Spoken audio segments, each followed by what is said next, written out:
the dark haze.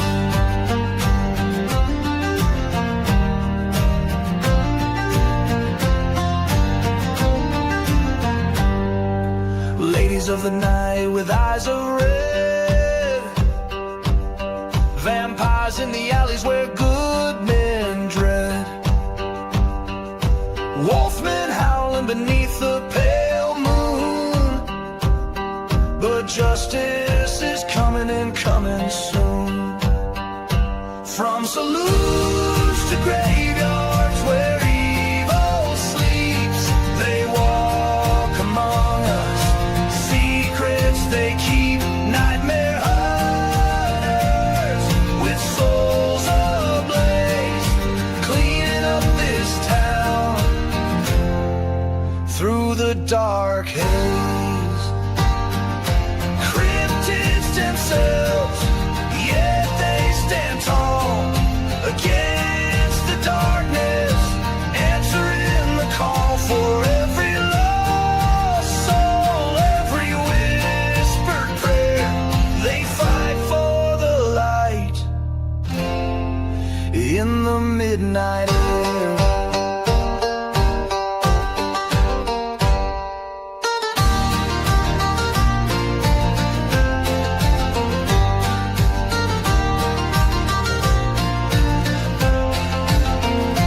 From saloons to graveyards where evil sleeps, they walk among us, secrets they keep, nightmare hunters with souls ablaze, cleaning up this town through the dark haze. The night is young, the hunt begins. For against the darkness where hope never ends.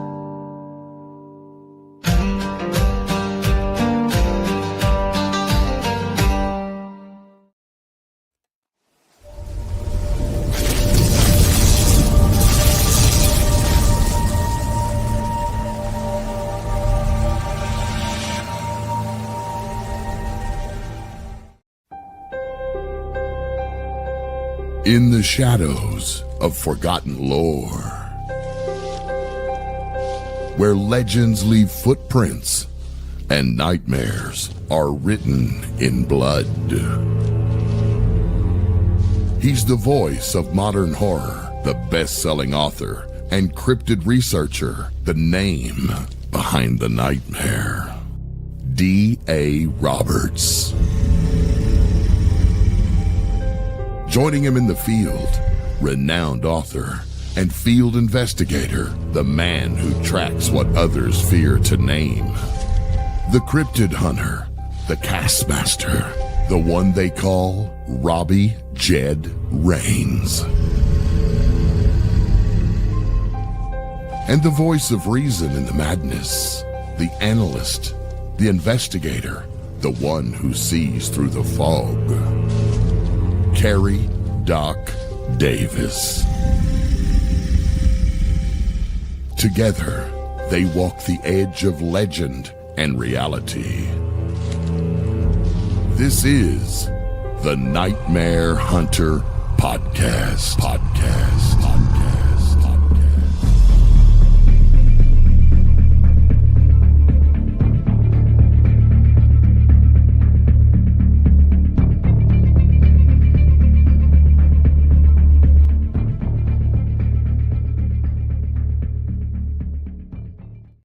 Good evening, folks, and thank you all for joining us on the episode 383 of the Nightmare Hunter podcast, where we are celebrating breaking 10,000 subscribers.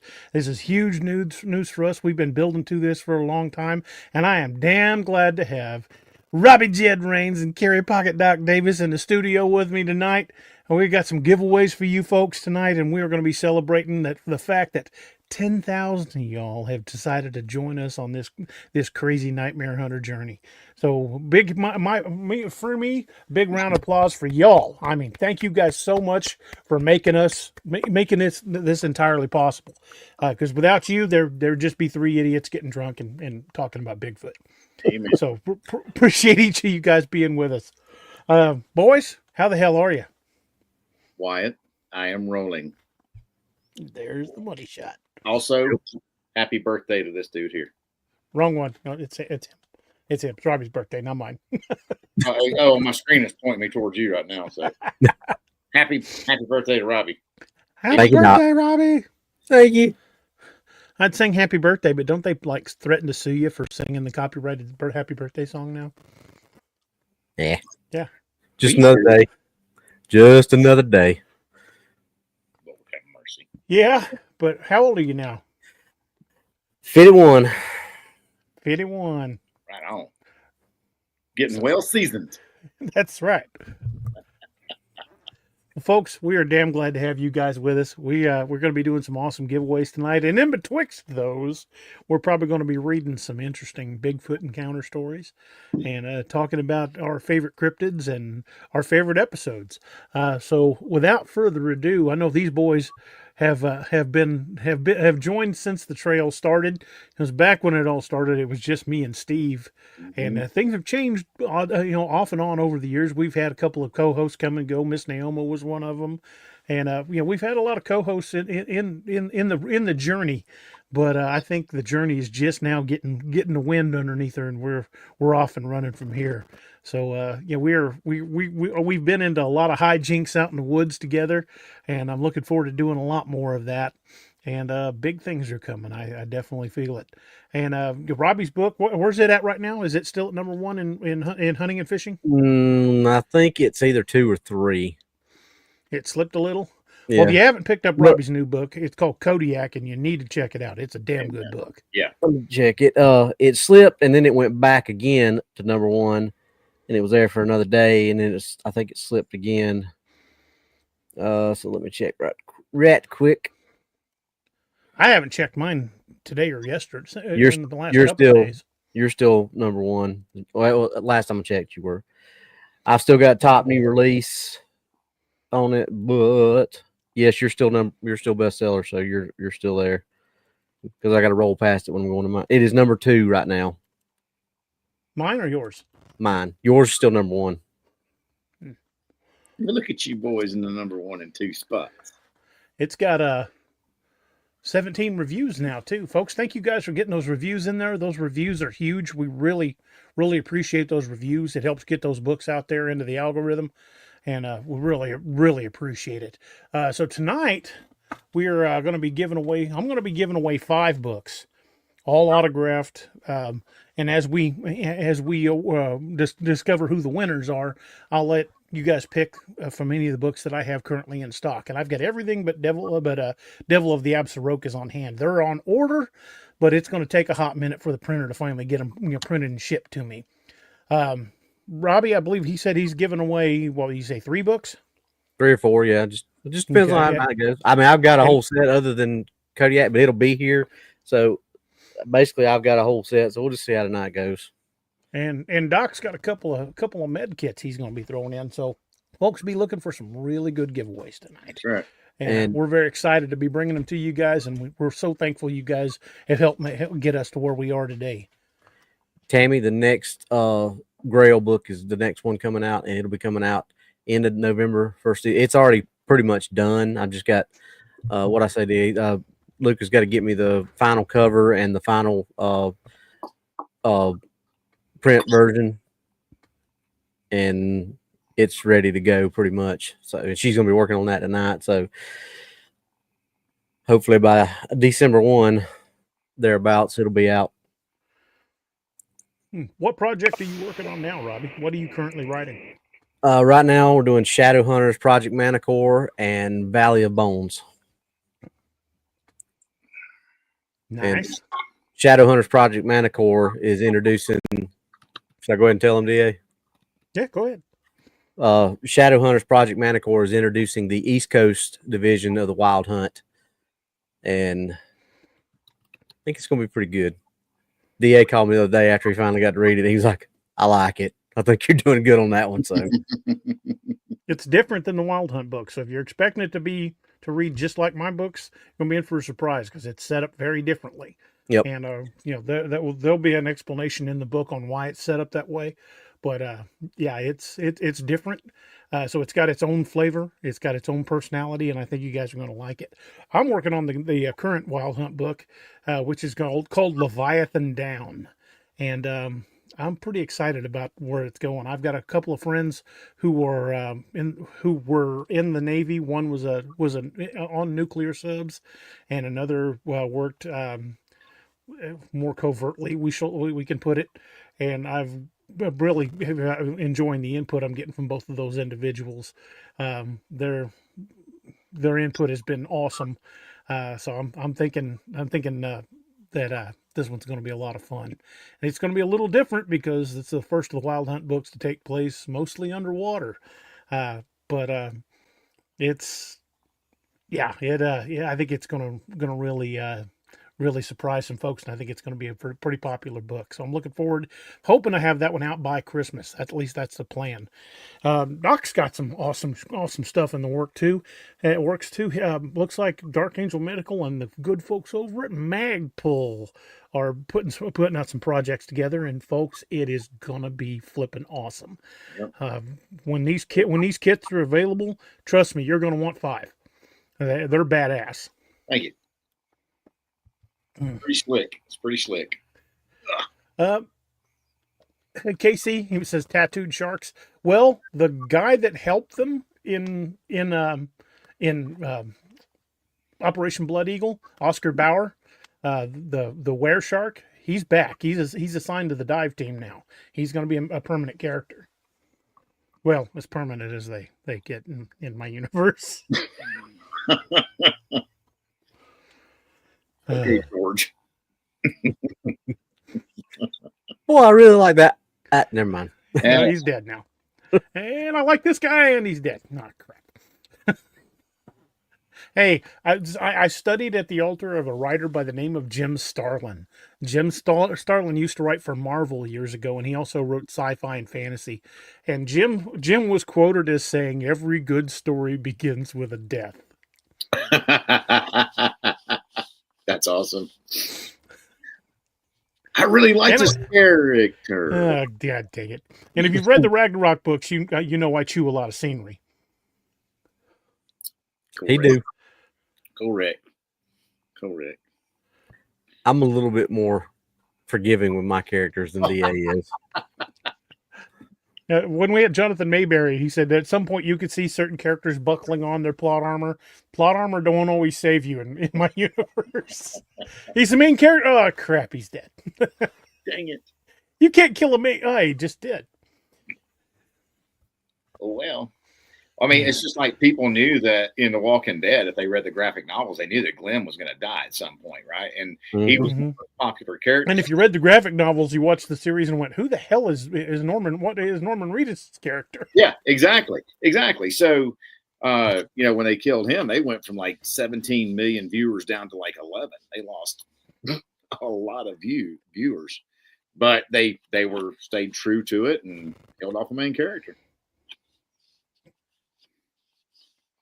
Roxanne, please don't kill Gray Eagle. Please. Well, Gray Eagle won't be in this Wild Hunt book, but I've got the title, the working title for the next Apex Predator book. I'm not gonna give away too much, but the title is for the next Apex Predator, which is the next project after this one, is called Apex Predator Skinwalker Moon. That's gonna be good. It's going to take place in the New Mexico, Arizona area. What that area is. So it should be interesting. Pretty excited for that one too. Looking forward. So, fellers, who wants to jump right in and do the first Bigfoot story? How about we do a Bigfoot story, then a giveaway? Where are we going on this one, brother? How about just Map Squatch?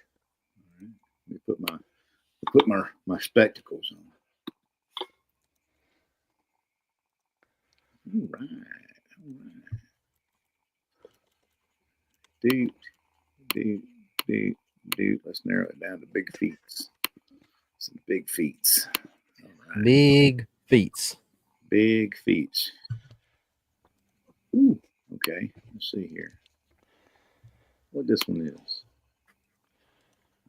A long time ago. Huh. Okay. Y'all hang with us. Who would like to go first? Well, Robbie, you might want to proofread yours.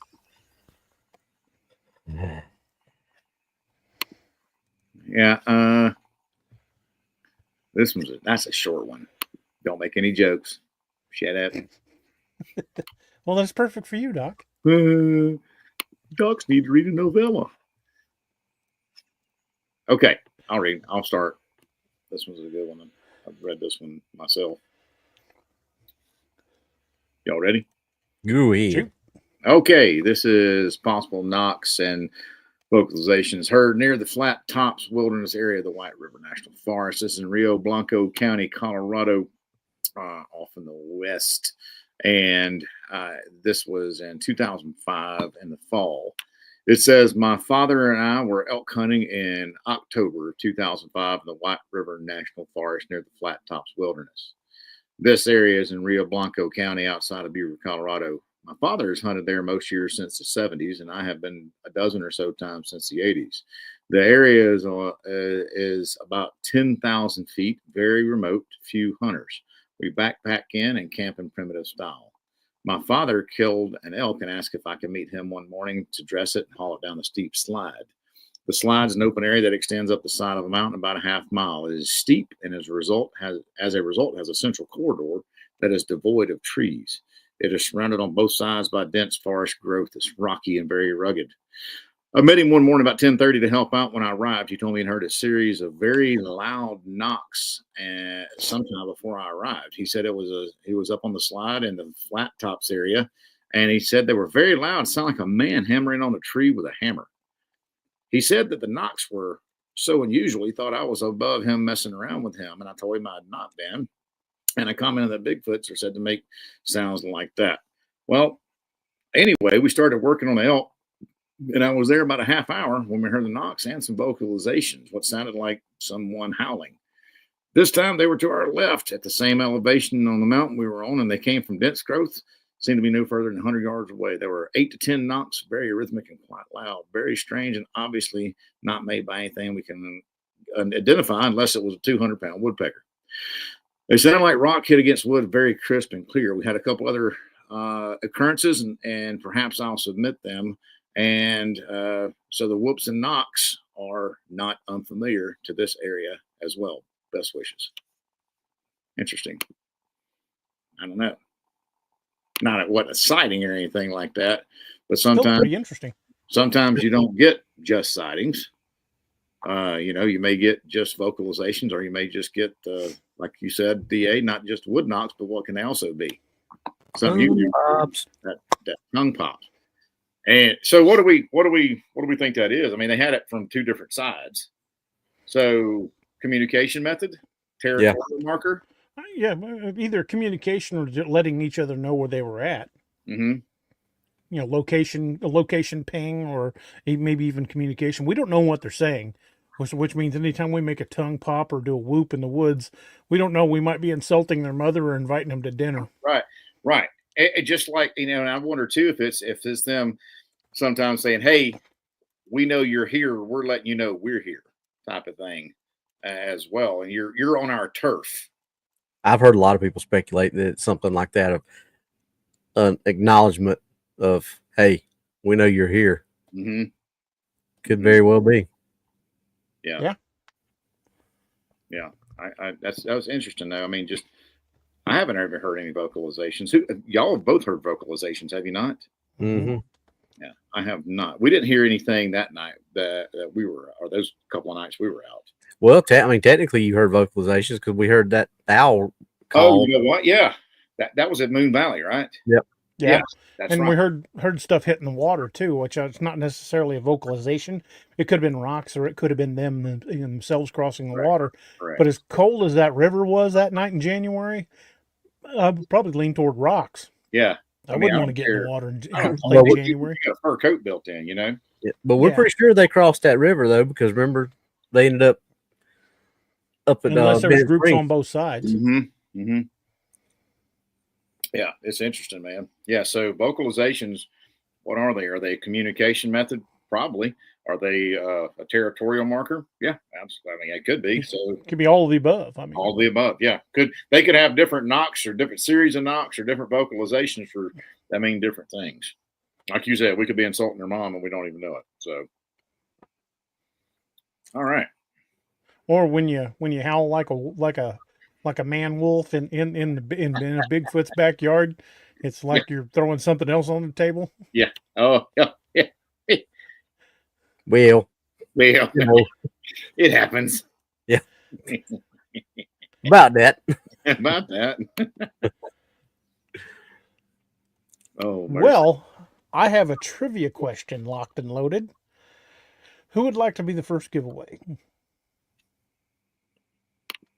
Don't you pick, brother?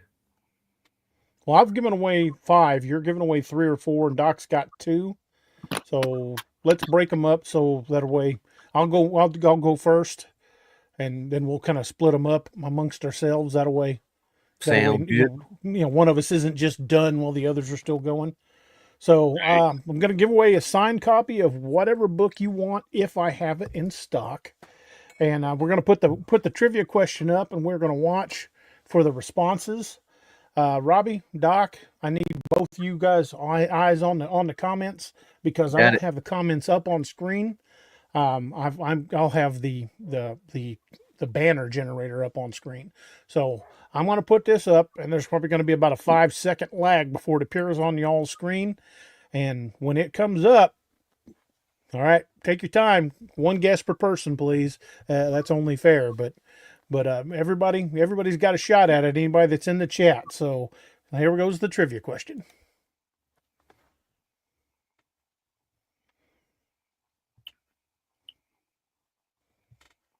Which book did Gideon first appear in?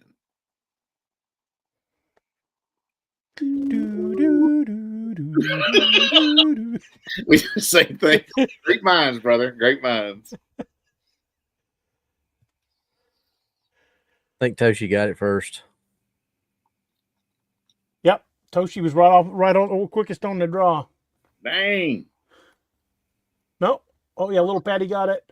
A lot of correct answers. Yeah, I think Toshi was the first one that popped up. Yeah, That I looks saw like anyway. Toshi's the first one. That's the first one I saw as well. All right, so let's take down the question and put up. Congrats, Toshi. Good job, Toshi. Put that up. Okay, Toshi. Miss Lene, would you put up the contact in the chat? Toshi, shoot me an email. Let me know which book you would like, and because I'm writing it down who won. But let me know which book you'd like and how you'd like it signed, and give me your contact information so I can get that mailed out to you. Bowers, as you said, I thought it was going to be multiple choice. Now we're doing some good giveaways tonight, folks. So these, you don't have to be on your game for these. All righty then, Robbie, you want to do the next one while I come up with a new trivia question? All right, this is. I got that one quick. I need to come up with a tough one. This is from July of 2010, or excuse me, June of 2010.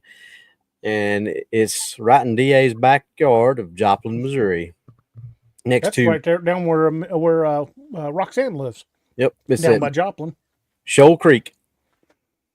I was a student at Missouri Southern State College at the time, and a popular hangout was at Wildcat Park. One evening, several students were out there, and a friend of mine asked me to drive him out there. Around midnight, we were heading back to campus. I was taking a curve, and I had gotten into the corner. I saw a large ape-like human ape-like, human-like creature standing just off the pavement. I would say it was between 7.5 and 8 feet tall and about 350 to 400 pounds. I'm not sure what the color was since it was dark. I would say it was dark brown, but the moonlight and limited visibility gave its coat a whitish sheen. The vehicle I was driving was a lifted pickup truck, and I was able to see eye to eye with it. The creature appeared to be much taller than the vehicle, but it was either squatting slightly or hunched down a bit. It had very broad shoulders, much larger than anything that I'd ever seen, and they were close to 3 feet across. I looked right into its face, and its eyes were deep black. They could have been brown, and it appeared darker due to the lack of light. It was a small one, but that's a pretty good one. It's pretty good. We may have to do another one while I'm still coming, because I haven't come up with another trivia question yet. That's probably, you can't tell how long until you click on them. You can't tell how. Do you want me to read? I've got one queued up. You want me to go ahead and read while you're doing that, DA? Okay. Okay. So this was from the year 2000. Driver sees bipedal creature in headlights near Yellowstone hotspot. It says it was the summertime, maybe 20, 30 minutes east of the park. They're talking about Yellowstone Park. So we left the east gate of Yellowstone near sundown, somewhere between there and Cody, maybe halfway and after dark.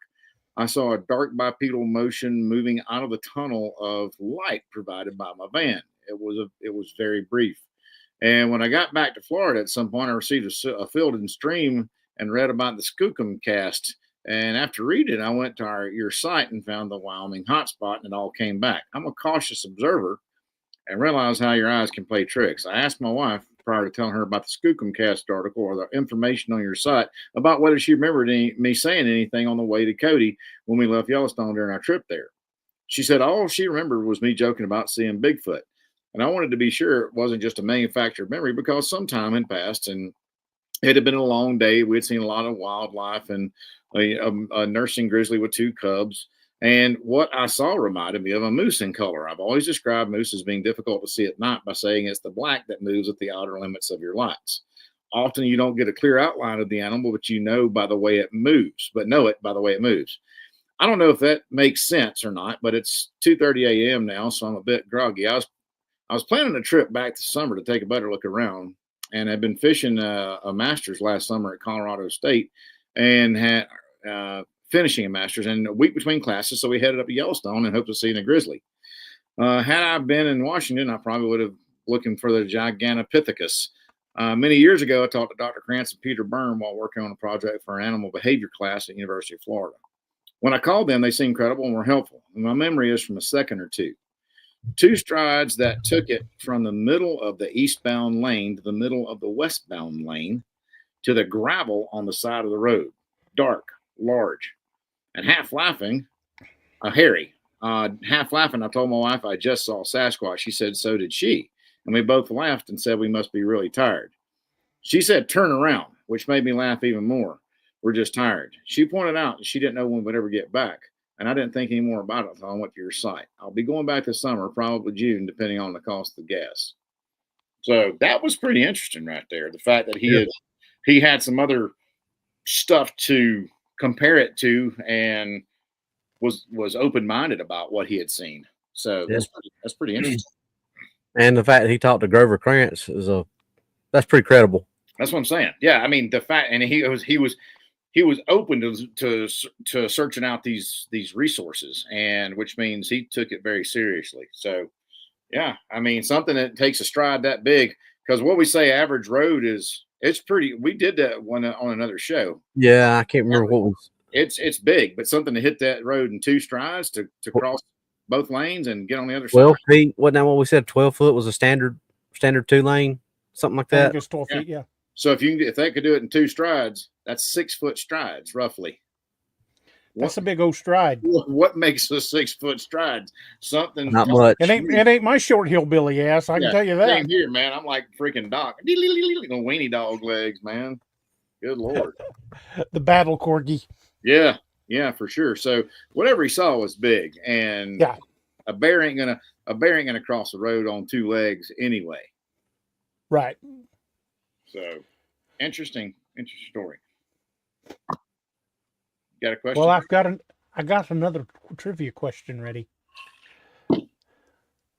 This one, you're not only going to have to figure out which book, but it's kind of a deep dive question too, because I bet a lot of people ain't going to remember this one. So let's throw this trivia question up there and see how long it takes somebody. You guys ready to watch? See who pops up first? Yep. Mods, you guys help us keep an eye on who make sure we don't make a mistake. Here goes the trivia question.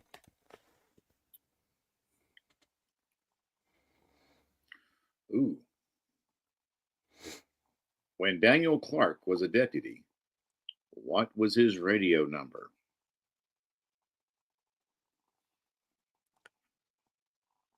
Yeah, I definitely don't know that.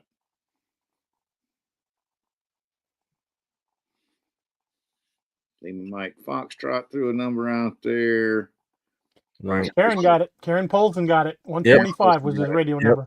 There she goes. All right, good job, Karen. Congrats, Karen.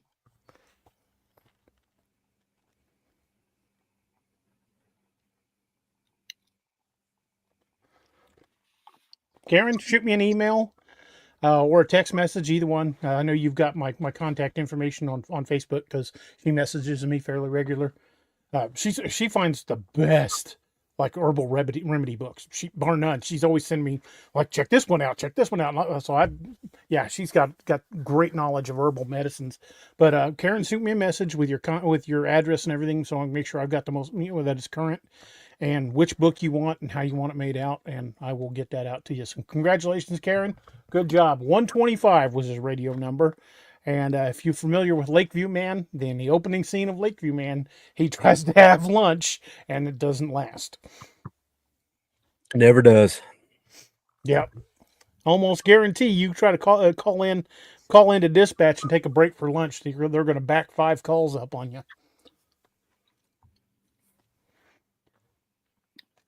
Did you get the question, DA? Hold on. Let me see.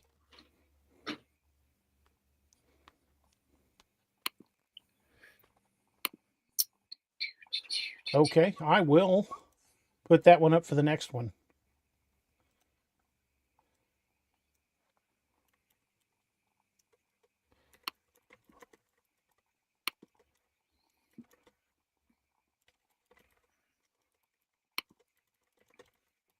And just in case, I gave y'all the answer, just in case one of y'all remembered. It's in our text message. So you pop that up, Doc, so you can see the answer when he pulls that one up. Okay. Oh, wow. Yeah. Hey, it's mentioned in there a time or two, so. Yes. Okay, I've got that one locked and loaded. So the next question, if y'all haven't read Robbie's books, you might be in for a bit of trouble because this next question is coming from Robbie's. But I'm going to do a sighting. So I do read a sighting for y'all, and then we'll see about doing the next one. This one comes from people who were visiting LBL. This was in the summer of 2017 in Trigg County, Kentucky. Happened inside Land Between the Lakes National Forest at Hillman Ferry Campground. So while I made sure we secured the most backcountry spot where you can camp, I wanted to be away from loud people, so it was empty and quiet, covered with plenty of trees. So about 4 a.m., I woke up instantly. I asked my wife what was the matter. She simply whispered she was scared. I asked about what, and she said she'd heard noises in the woods. Now, normally I'd ask her to go back to sleep and tell her there was nothing wrong, but this time something felt wrong. Suddenly, about maybe 5 or 6 owls start hooting, and they're going nonstop, back to back. Then coyotes started to howl with them. And then every bird in the area wakes up and starts making noise. They go on continuously for about 30 seconds, and then suddenly they just stopped. And so I know this is completely unusual. Then we hear it. Thump, thump, thump. Branches were breaking, wood was cracking with each step. And I'm like, okay, that's a biped, but a human, unless it was intentionally trying to be frightening, wouldn't be stomping around. And an adult would know and expect people to have firearms. Also, the terrain would be too difficult to simply go out for a stroll in the woods in the middle of the night, with no guarantee to meet somebody to scare. During the day, the forest is too dense for hunting. I know there are no bears. I know it's not a deer or any other woodland creature that's common here. So it keeps getting closer and closer. So I cough really loud. No change. It sounded like how I would sound walking through the woods, heavy and sweating and full of complaints. These steps were loud, so I got out of the tent. The flashlight was in the truck. So I go to the truck and rummage around for it, and I'm naked and carrying a knife in my mouth, searching through the vehicle. So I finally find it and then start searching the tree line. I don't see anything, but the steps stop. So I start the vehicle up and point it toward the woods. I turn on the high beams. Nothing. I get out, turn off the lights, start to head back to the tent, and then suddenly, boom, boom, boom, it starts running off. Tree limbs were breaking, trees were swaying, and I could hear it exhale as it ran. Sounded like a combination of a boar and a man. And so, if you're familiar with Land Between the Lakes, there's a huge dogman or Bigfoot phenomenon here. Tons of stories on YouTube about it, so I don't know. We both experienced it, but it was pretty crazy. Hmm. The only thing about that I would say it seems odd to me is who sleeps naked while camping? And comes out of the tent with a knife in his mouth. Of course, I guess he didn't have any other place to put it. The other sheath is not useful for a blade, but Yeah, that that's was just not favored. Yeah, you wouldn't want to put that in your prison wallet. yeah. I do. Yeah, that one's kind of freaky. I mean, I've camped plenty of times. I don't know that I've ever gone to bed butt naked, but Negative. but because you never know what's going to happen in the woods, so you want to be coming out of that tent ready to go swinging or running, one of the two. But yeah, that one's pretty freaky. Yeah, I mean, just because I came in the world like that, don't mean I want to go out like that. Well, DA, I'm assuming that if he had to go running, he would have been swinging. Maybe. How cold was it? Who knows? Well, there's that too. Robbie and Northwood are both on the board. Every once in a while. What do you boys think of that? And I like it because it was in LBL. Yep. But yeah, I don't know that I'd have come out of my tent butt naked. No. I mean, obviously there was something there. You know what I mean? There was something there. I mean, it could have been, somebody really tall with asthma. Who knows? I don't know. But could be a greater North American meth head traipsing around his camp. Yeah. Strange things have happened out in the woods. Berries. Robbie's on a roll tonight. Hope you guys can't hear that. My neighbor's dogs are going ape shit. There's something going on out in the yard. Next door neighbor's dogs are going nuts. Well, I have a trivia question locked and loaded, and it's from Robbie's books.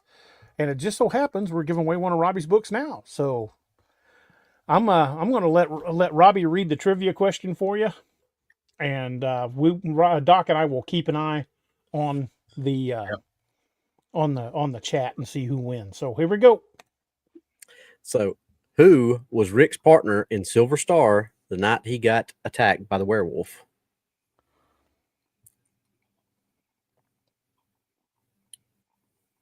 That's from book one. This one, he says it must be shift change for the guy in the bush. That's book one, y'all. Who was Rick's partner in Silver Star the night he was attacked by the werewolf? Curtis, yep. He had a partner that was coming to him.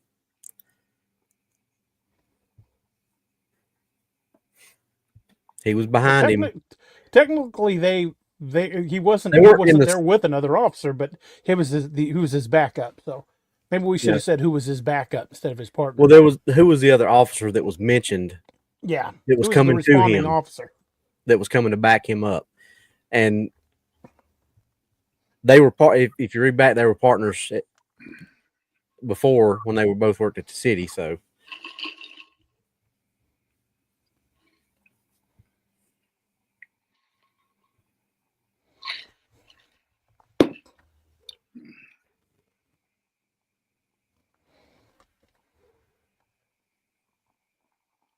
Nobody got shit. T Justice.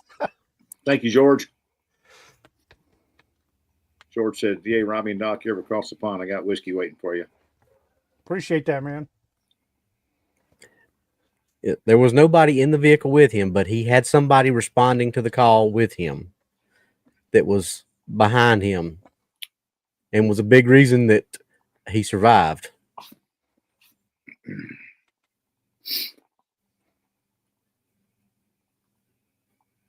It's not a trick question, yeah.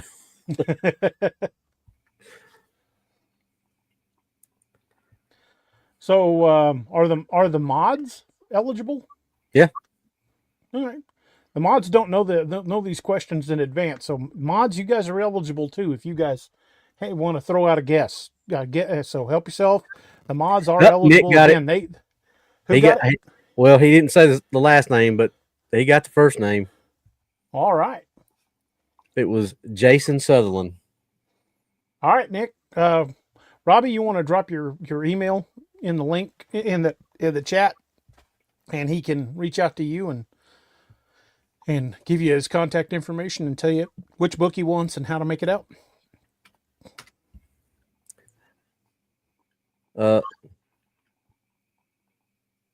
They won't let me post it, so you're gonna have to post it. Oh, because I don't have Okay. co-host privileges. Put it in the private chat here, and I'll throw it up.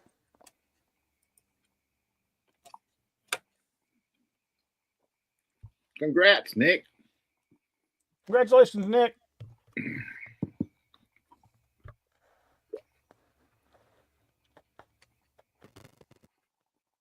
There you go.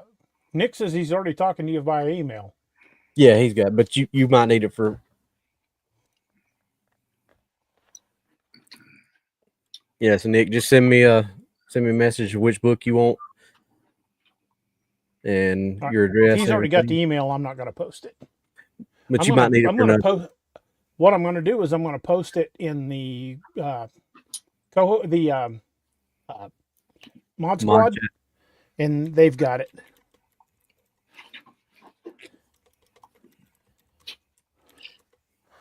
That way, if we need to post it again, the mods have it. Well, alrighty then.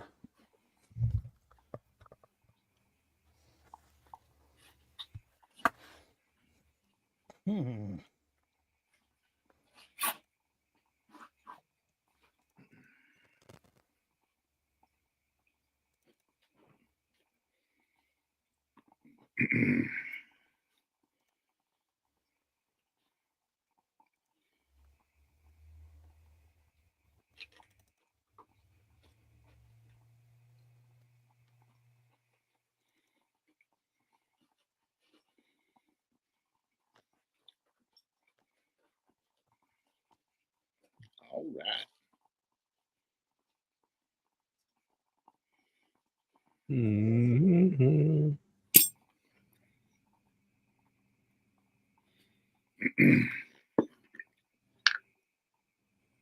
Well, who wants to go next on reading an encounter story? Let's see. Robbie? Yep, I got a little bit. I got one now. Let me skim through it right quick. Learned that lesson the hard way. All right, Doc, you'll be next up on the giveaway. All right, this is a Class B from Cherokee County, Kansas. June 16th of 1995. 1 mile from Big Brutus, a large coal excavator and tourist spot. This happened about 25 years ago, but I will remember it forever. I live in southeast Kansas. My husband and I were driving around looking for a fishing spot. We went down a dirt road to an old strip pit where they strip mine coal. I was ahead of Michael, and I was being very quiet. Michael was behind me, and I could hear him walking through the woods. I came to a small break in the brush with a game trail on it, and I followed it. I walked about 20 feet and came out into a small clearing. I was looking straight at the water, and from behind and higher up in the air, a screeching, screaming sound started. It was so loud that I crouched down and covered my ears, and I had to close my eyes. The scream would go on for a few seconds, and then it would pause, and it was like something was sucking in more air to scream again.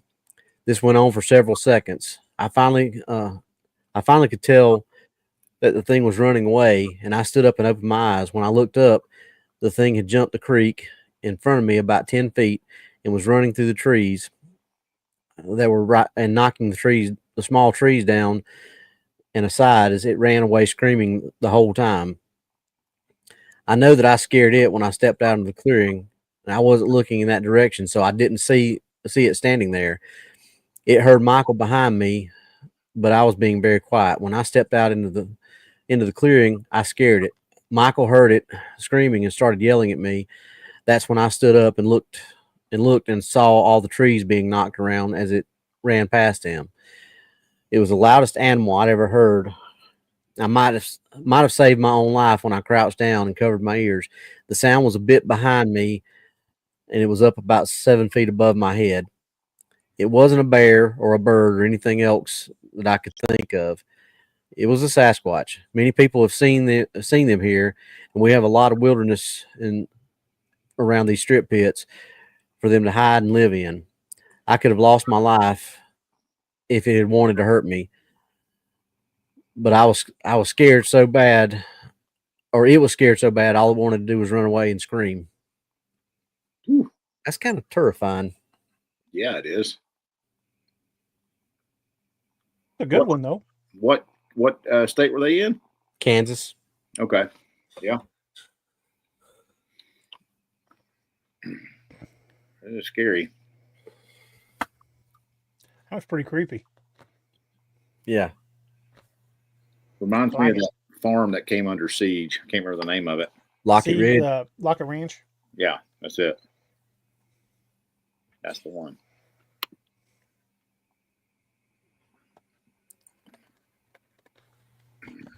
Well, That I got a pretty good trivia question lined up. Okay. Because this is the kicker.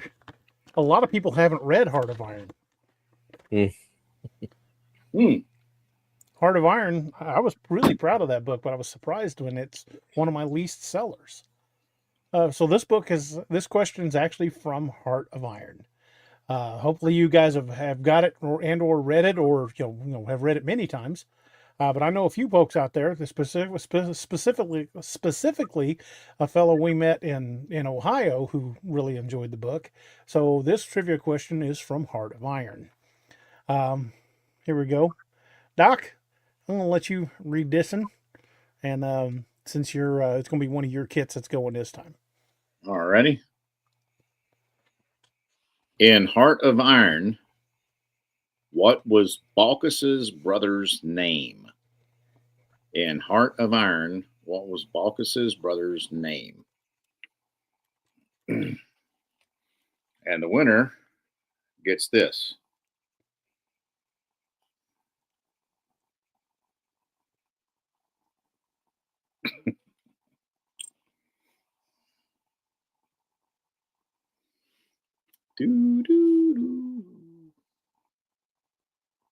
Maggie, good to see you.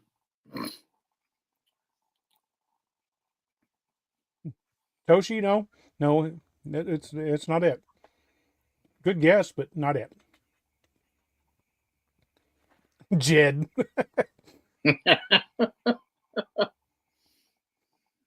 That's funny.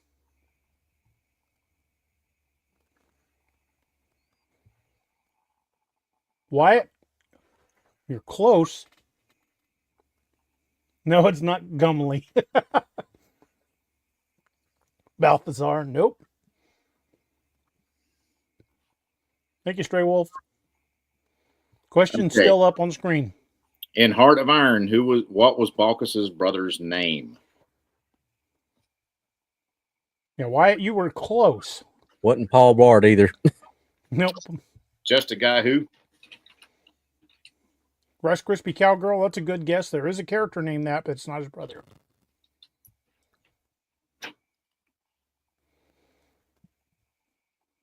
May have to give it for Wyatt. Go give it to Wyatt because he was off by a letter. Yeah.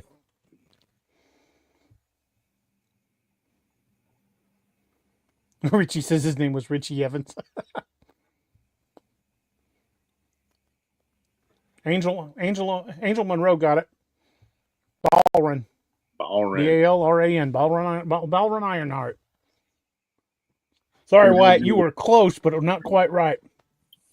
Congratulations. I just sent you my next question, DA. All righty. So get a hold of Doc. Doc, you got an email we need posted so she can reach out to you? Miss Lene just asked me for it. There she is right there. Carrie at darkangelmedical.com. Just shoot me an email, Angela, with your shipping address and everything, and we'll get you squared away.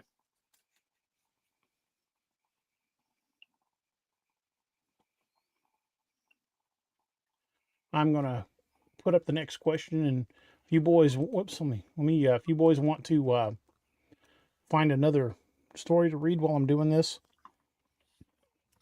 I have one, if you would like. Unless Robbie's got one queued up. I don't know. Yeah, I was typing my question for DA, so go ahead. All righty. So this is another. This is a Bigfoot sighting near Yellowstone Park entrance by two witnesses cutting wood. This happened in the fall of 1997 along the North Fork of the Shoshone River on the road from Cody to the east gate of Yellowstone entrance. I was cutting firewood in a designated timber cut area with my brother, approximately halfway between Cody and Yellowstone. We were south of the highway, very near the north bank of the North Fork, an easterly flowing tributary of Buffalo Bill Reservoir. The timber in this area is not dense and affords good views of the high north-facing mountain slopes south of the river. Shortly before sundown, I noticed movement high up a slope across the river. At first, I concluded that it must be a bear or elk and pointed it out to my brother. My brother fetched the binos from the pickup to have a closer look. Excuse me, as we are hunters and like to keep track of where we see elk. At first, he seemed startled in that he did not recognize what he was looking at. Rather than jump to conclusions, he handed me the glasses and asked me to take a look. Well, by the time I got the glasses up, the animal disappeared in the tree line. I couldn't see it. And shortly after, I noticed it again, lower down on the slope in a clearing, moving all the while. At this point, I'd estimate the creature a quarter mile from us, moving closer downslope towards the river. This time, I got a real good look at it through the glasses, and it was definitely upright, walking on two legs. And there's no way to say at this distance, though, the specimen appeared to be between 6 to 10 feet in height. More striking, however, was its mass. The creature was covered in dark fur, almost seemed a little fat, maybe even obese. And this was definitely no bear, and I saw it walk for a good 100 yards, and it never came down on all fours. There's something on the North Fork that I have sure never seen before, and about a half hour after my last sighting, we were loading the truck.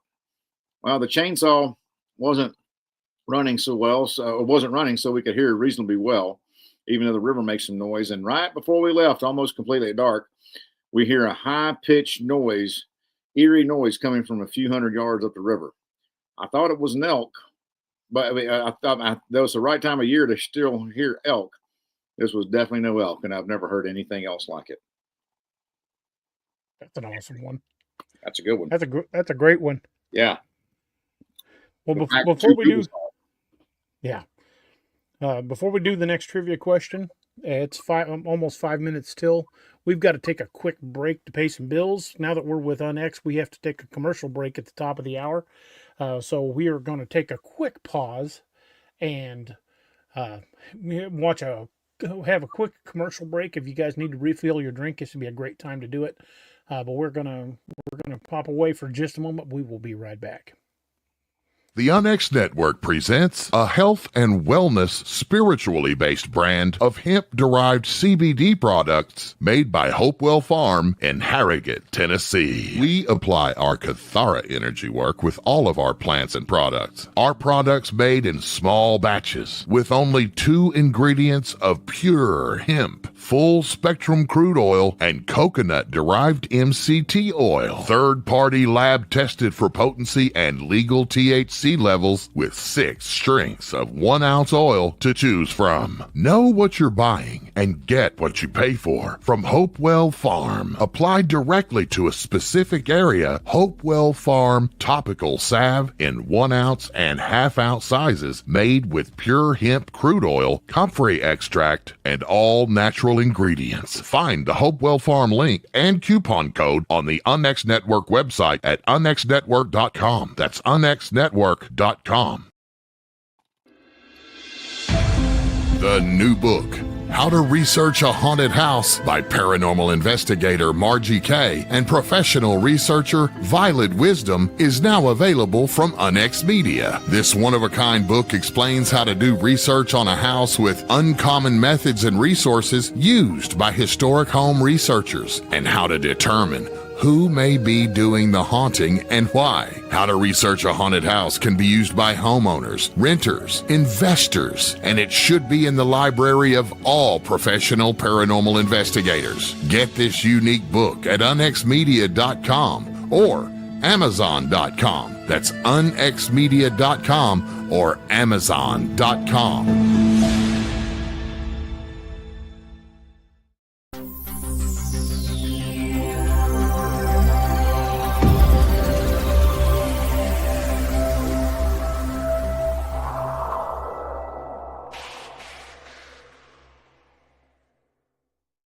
And we're back.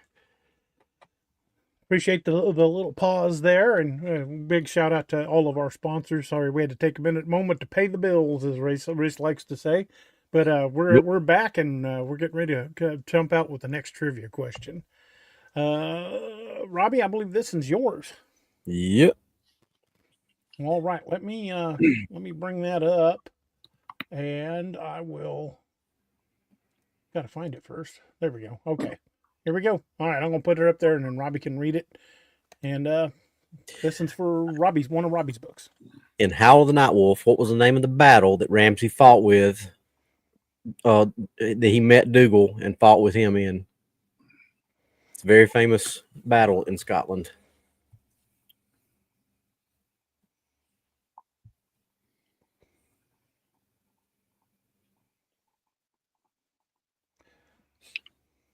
And a very beautiful Scottish song mentions it.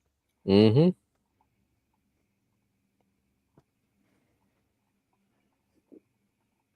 And Doc's been there. Ooh, Dalton got it. Is that the right spelling, DA? I mean, close enough. We know what he knows what the battle is. Yeah, he knows what the battle is. And it's spelled like 2 different ways. Battle of Culloden. General, send me an email. Tell me which book you want. And the song is called the Sky Boat Song. Yeah. If you've never heard it, look it up on YouTube. It's a beautiful song. Yes, the intro song to that TV show Outlander from the Diana Gabaldon books. But it's a very old song. Very old, yeah. It dates back to mid 1700s, 1746 is whenever the Battle of Culloden was fought. I was talking about Bonnie Prince Charlie. He wasn't very bonny. He was kind of homely, to be honest with you.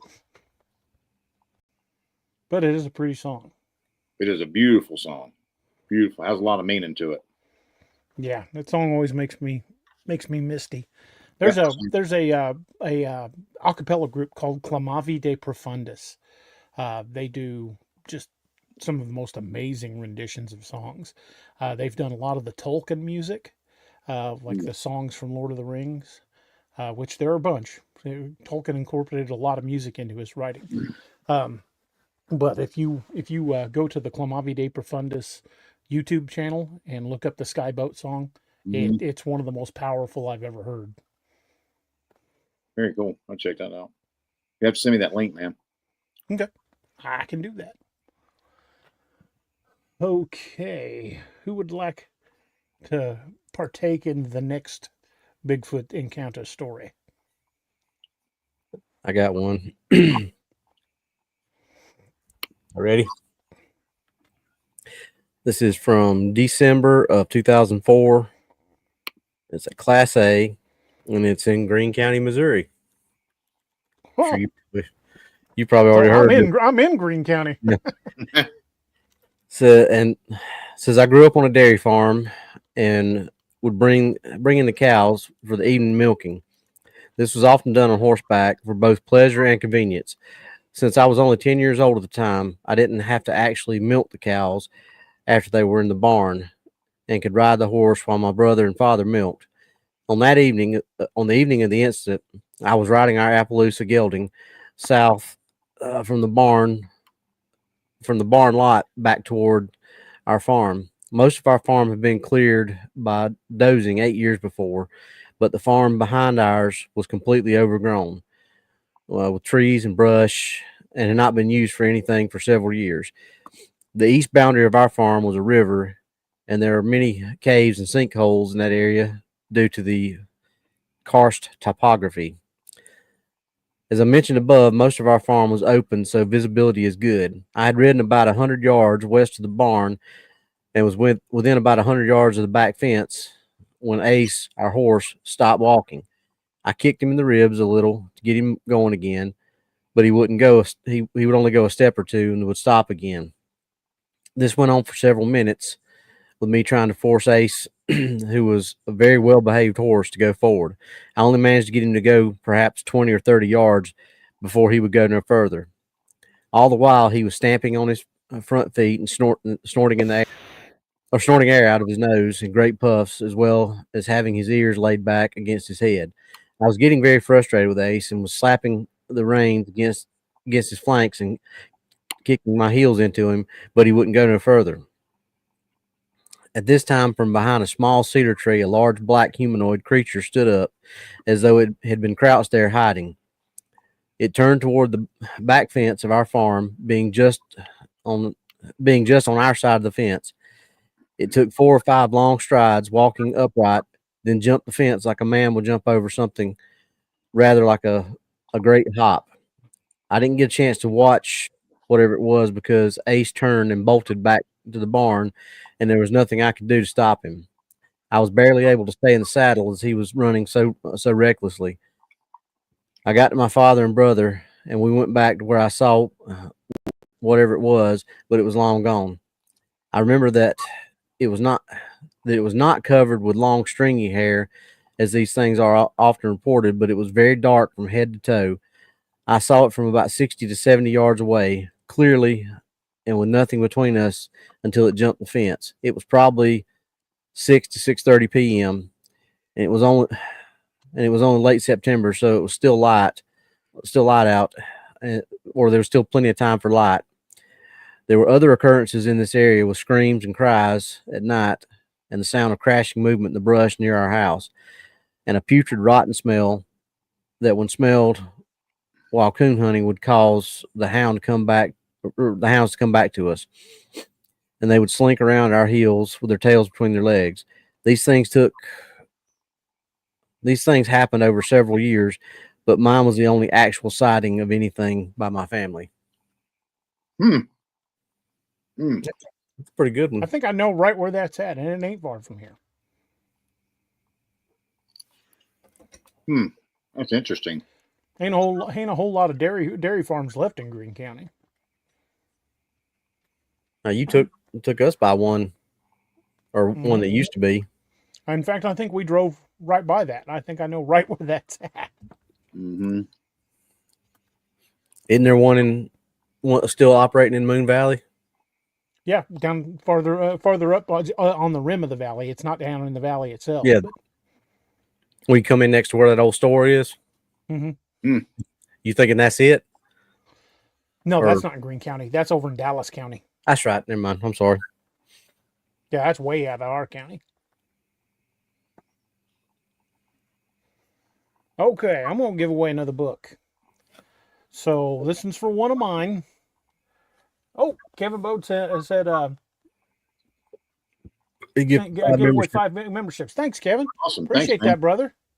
Congratulations to all the winners. That is awesome. Hey, you know what? We haven't done that lately either. No, we sure hadn't. I don't think I've done that this month. Let me Let me boot up the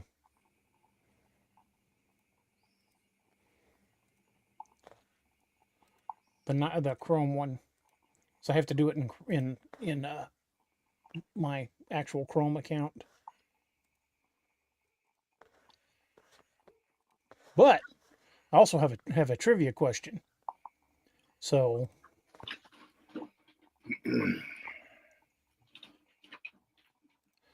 let's do the trivia question, and then I'll give away some guest codes as well. So this is for any of my books. You can pick any of them that I've got in stock, or if you want to wait, the Devil of the Absaroka should be here probably in a couple of weeks. So it'll take me a little while to get it to you if that's the book you want. But I've got, I think, everything else in stock. So this question, I'm going to let Doc read the question, but I'll give the book away. Alrighty. Oh. From the Dark Frontiers books, what is Doc's middle name? And it ain't Doc. I know. I hope so.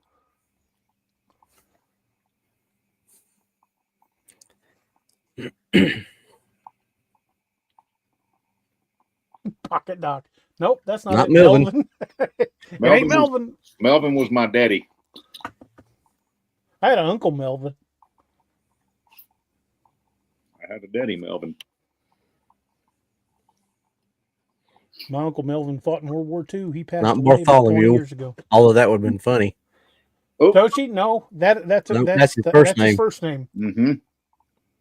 Close, man. I was gonna say close. Not Thaddeus. Not Pepper.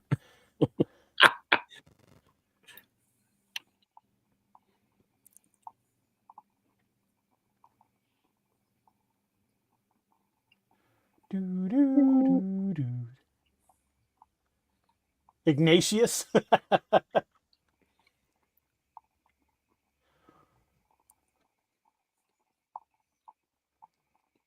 Not May D. have thrown him for a loop with this one. Not Ramsey. Pee Wee. Not Arvid either. Arvid? That's atrocious. Bride Barber says Shorty. Wrong again.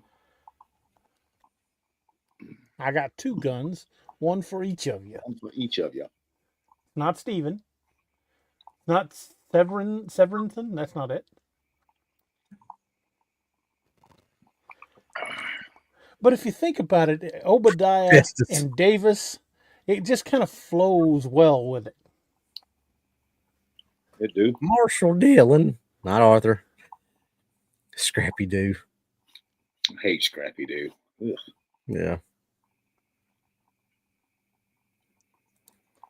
Boondock says, DA, are you or Robbie or Doc familiar with an abandoned town in Missouri called Allentown? I hadn't heard of that one. Can you send me some information on it there, Boondock? I'd love to read it. It's not Perry. It's not Wyatt.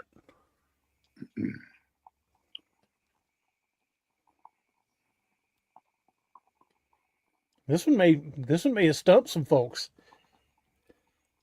Not Miller or I've even Henry. said it a few times. Mm-hmm.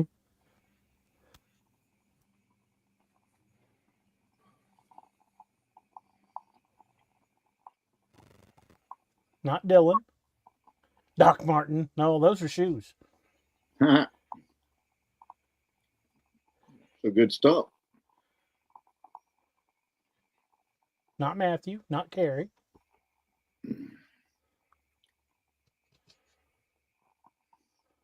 I think we stumped him with this one. Mm-hmm. Ain't Davis. Davis is his last name.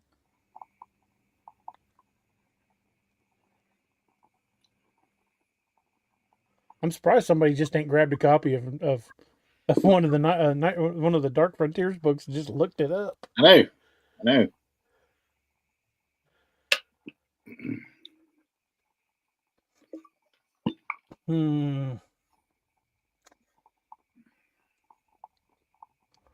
I may have to throw him a clue here in a minute. They This might may only even- know he's not a boy named Sue. Nope. How do you do?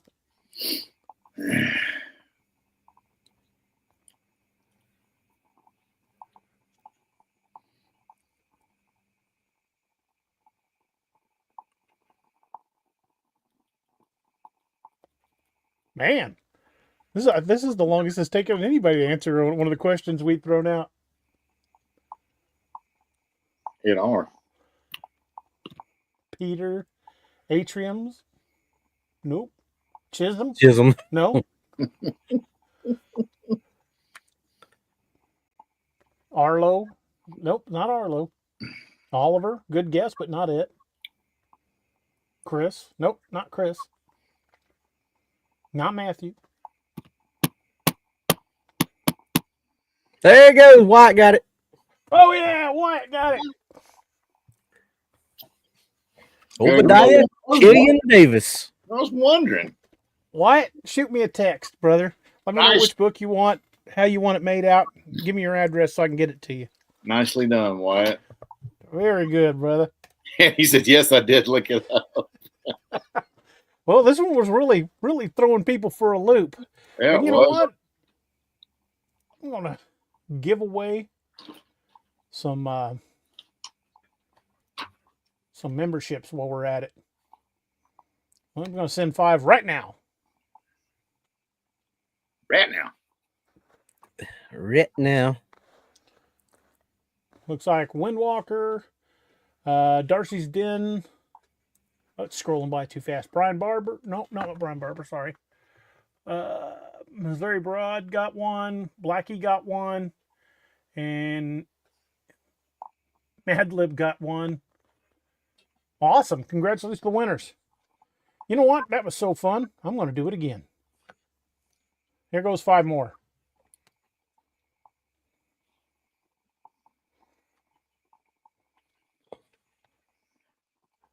Mahala got one. Broken, Shaken, and Still Growing got one. Valerie Bamberg got one. Debbie Duffick got one. And Pyromedic. Pyro. Awesome. Hey, Pyro, ain't seen you since the convention. How you doing, brother?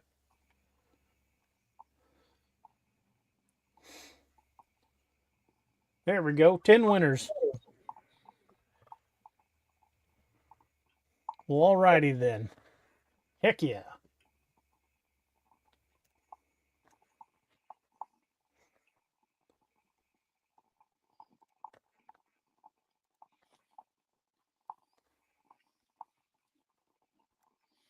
One of you boys want to find us another encounter while I'm doing something? I got one queued up. Go ahead, Doc. All right, Dan. This is from Cassia County, Idaho, in 2007, in the early part of August. South of Hanson, Rock Creek Road, almost to the ski lodge is where it is. It goes here, says, I live in Kimberly, Idaho, and while my grandson was here visiting, we drove to the South Hills in the Sawtooth Forest. We turned off on a dirt road called Wolstrom Hollow. I've been there many times looking at the beaver dams. We drove as far as we could and then parked my pickup and walked for about a quarter mile more, when I saw through the trees a silver object and thought I heard people talking, which probably would have placed them where the beaver dam is. So, excuse me, I stopped and took a look around and noticed a lot of elk and deer droppings and a very strong smell. I asked Brandon if he smelled it, and he said no. He said he kept hearing loud sticks banging together or up against rocks. I couldn't hear that because I kept smelling a very strong odor. Then Brandon said he saw a scary thing at about the same time my dog, which is on a leash, barked very loudly with her hackles up. I said, let's get out of here. And on the way back to my pickup, Brandon says I think it's following us. And my dog was also looking back constantly. I just said, keep walking. I didn't want to look like prey. At that time, I didn't know exactly what he saw. And we got in the pickup, and as we were driving out, Brandon said he told me he saw a large hairy thing, hunched over, very tall, bigger than a bear, that had piercing yellow eyes. He kept telling me it looked him right in the eyes and scared him so bad he didn't want to move or talk. Now, please let me hear from you. I had to tell someone, and then I talked to a friend who hunts and rides horses in the mountains and has cattle up in that area. He said, well, someone reported a Bigfoot sighting around here about 3 years ago, and they even saw the tracks. He said, I'm too afraid to go back there by myself, and I think we stumbled on it eating an elk or a deer.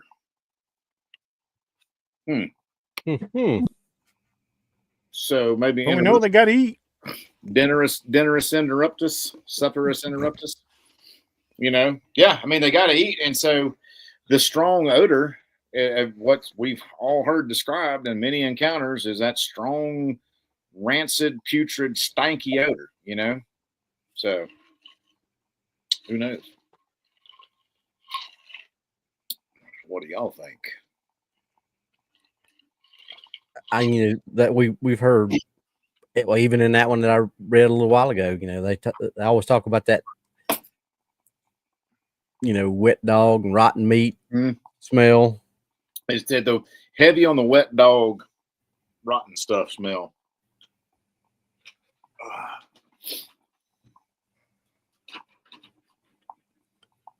Yeah, we've heard that wet dog rotten smell in a lot of reports. Mm-hmm. Yeah.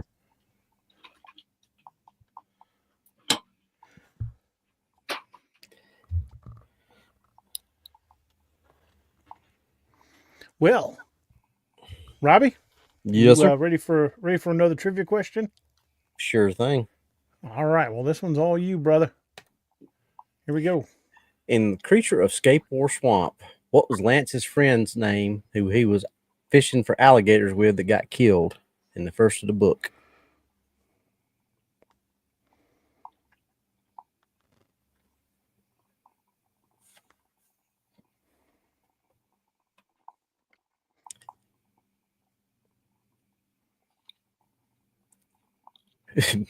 Bait. Bait. Chum. Bubba. They called him Gator. Gator bait. He had the right to remain silent. He just lacked the ability.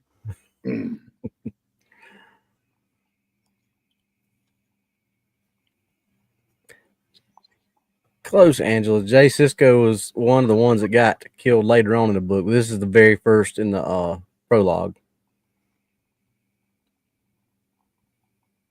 Not Dwight.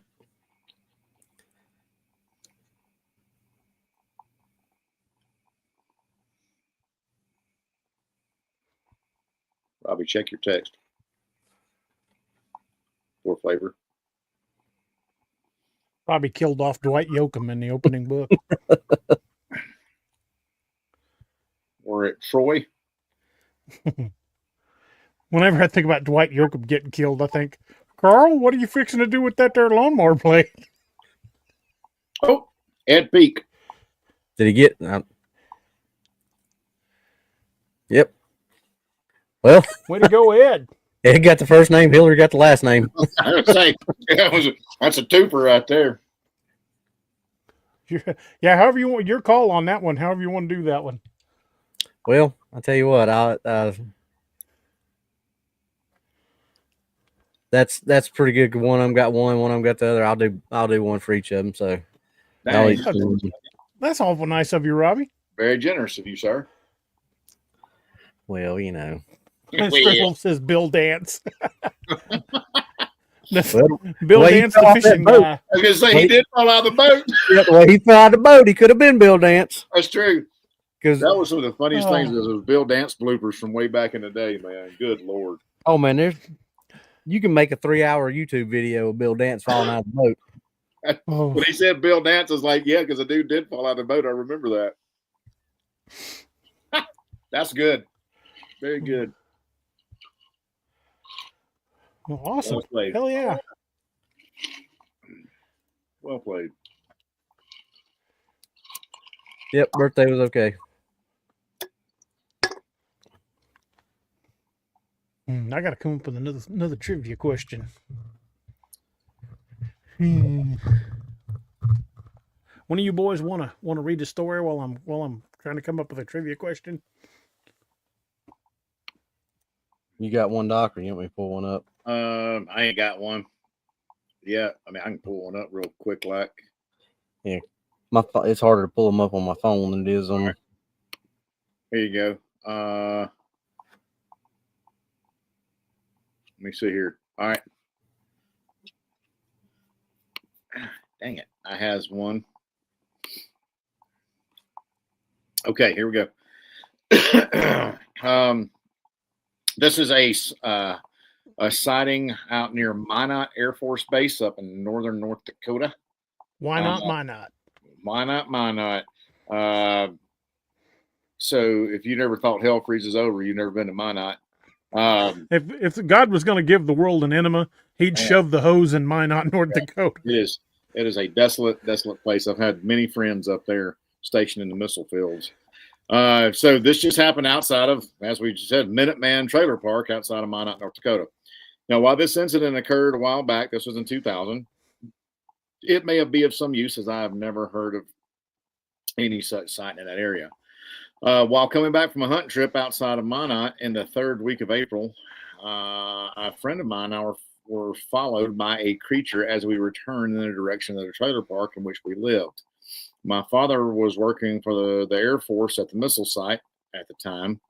And after walking back from some distance out on the prairie, I had a distinct feeling that someone or something was following us. Eventually, I became so uncomfortable that I did look over my right shoulder and saw at a distance of about 50 yards or so what I thought at first was a great ape. Now, I cannot describe to you what I felt at the moment. It fixed me with its eyes and stood up on its hind legs when it saw that it was being seen. Now, all I had was a single shot 22, so shooting it was out of the question. I got a very good close look. It had long black shiny hair, oily looking, and it rose from all fours onto its hind feet. Very tall, no hair on the face above its nose or the palms of its hands, long arms, and a very malevolent expression conveyed to me. I cannot overemphasize this. And as it began to move in our direction, both of us ran as fast as we could and did not look back. I mean, the hair color sounds a little different, but yeah, and I mean, could be a variation. You know what I mean? We've talked about that. And kind of curious about. Said it stood up on its hind legs. What was it like? Was it just sitting there on its haunches or something? That's kind of what I was wondering too. He didn't really get clear on that when he said it stood up on its hind legs. I was like, well, that sounds honestly like, he could have been describing a bear. With that fur color, it could have been a black bear. I guess North Dakota's got black bears. Never seen a bear up there. So very interesting. Bears in North Dakota. Oh, you betcha. Yeah. You'll betcha we got black bears up here in North Dakota. Don't you know?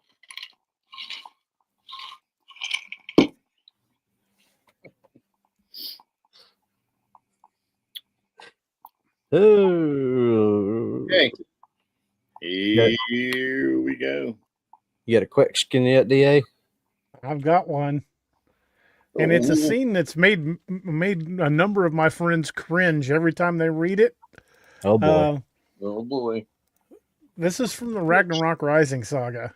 Oh man! And if you guys haven't read that recently, you might want to go back and reread it. But in the Ragnarok Rising saga, I'm not even going to tell you which book, but in the Ragnarok Rising saga, what did Wily pull out of his left eye socket?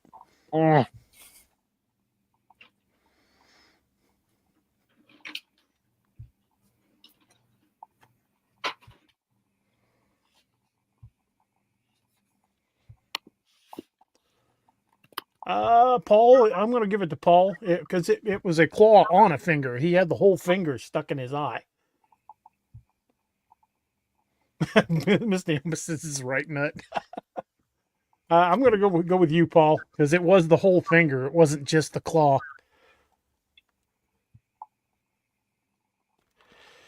All right, Paul. My contact information's in there. Let me find the Paul Webb. Mm. All right, reach out to me and give me your contact information. Tell me which book you want and how you want it made out, and I will get that to you ASAP. The claw was a great guess, but it wasn't just the claw. It was the whole finger with the claw that was embedded into the bone in the back of his, because he had to grab the finger bone with the pliers, pull that sucker out. Yeah. Yeah, that was a cringy scene. It was interesting to write because I was like imagining it, thinking, God, how yeah, Wiley was a tough son of a gun, because I'd have been like, oh my God, what am I going to do now? Yeah, dang stalkers, yeah. All right.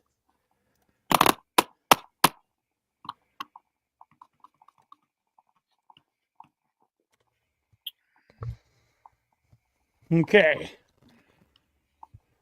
It's coming up on the bottom of the hour. Yeah, it is. We only got about 30 minutes left before we start winding things down. I've still got a book to give away. Robbie, are you still giving away books, or are you out? Yeah, I can give one more. Let's see. How many have I done? 4. I can give away one more. Okay.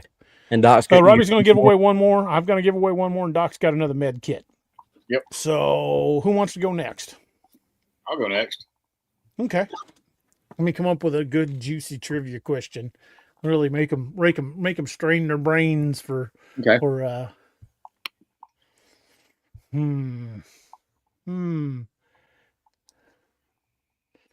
Just a second. I got an idea. Let me look something up real quick, because I want to make sure I am correct on this. One of you boys want to read an encounter while I'm hunting this up? Yeah, let me find one.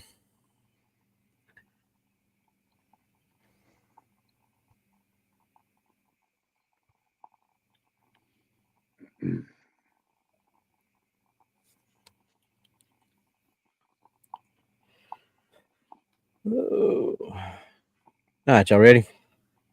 Yeah.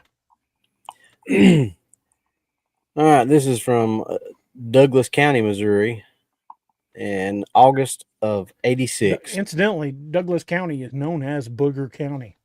Really? Yeah, Well, that's its nickname. They've called it that since before I was born. Well, this is a Class A sighting. Western Douglas County, just west off KK Highway. I was staying all night at my friend's house located off KK Highway in Douglas County, Missouri. This particular friend just lived a couple miles from my home. She had told me about how she had heard loud puppy-like howling noises and how she always felt like she was being followed when she went out for walks in the woods that surrounded her home. She smoked, and she said that when she was out there on those walks, she would at times hear something walking behind her, but when she lit up her cigarette, the sound seemed to stop. Well, being 15 and stupid at the time, I came up with this idea to go find out whatever it was. Yeah, that sounds like a...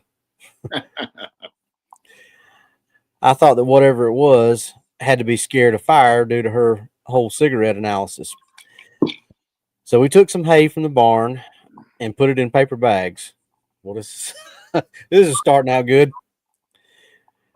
We put the bags on the ends of these thick branches that we found to make so-called torches. I secured the bag to the branches with one of the torches with my belt. So the adventure began. We headed across their field towards the woods. It was dusk at the time. The field was about 1.5 lengths of a football field. I'm not into sports, so I can't really tell you actual footage. When we reached the edge of the woods, which is where the family dumped some trash, we looked at each other and decided this was not such a bright idea. We turned around and headed back to the house, and when we were about midway through the field, something big and gray came darting toward us from the edge of the woods. The distance between us and it was probably around 200 feet. I took off running without even telling my friend what I was running from. Thankfully, she followed. I didn't even realize I still had the torches in my hand. which I finally dropped when we reached the area of the barn, which was about 100 feet from the house. We ran into the house and stayed there for about 15 minutes while I tried to fill her in on what I saw. After we got enough courage up, we went back outside again. We could see about midway into the field a large gray-colored ape-like creature squatting down in the brush of the field. It was just squatting there looking at us. That was enough, and back in the house we went. That night we heard all kinds of commotion outside. The next morning, I had realized my belt was still out there by the barn. When we went out to get it, we found the torches ripped to shreds. My belt had been torn into pieces with teeth marks all over the leather and clasp. There were dents knocked into an old car that the family had parked in the field. Later, my friend told me that a little red wagon that was dumped in the dump site was bent in half. Every time I stayed all night with this friend, whatever it was acted up with this type of behavior. My friend actually had a calf that died had its neck broken and twisted all the way around. And after I stayed that night, I told my parents about this, and my dad actually wanted to go hunt whatever it was. I haven't told a lot of people about this because of fear that no one would believe me. I go camping sometimes, and I'm still very alert to my surroundings to this day because I never want to see another one of those things for the rest of my life. That was pretty spooky. That was pretty good. Heck yeah, it is. Wow. Yeah. Definitely. Creepy.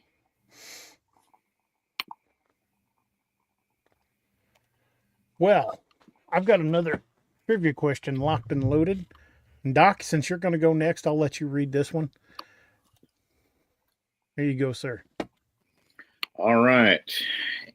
In the book, The Nightmare Hunter Uncanny Valley, which team from the Wild Hunt is first to respond to the incident? In The Nightmare Hunter Uncanny Valley, which team from the Wild Hunt is first to respond to the incident?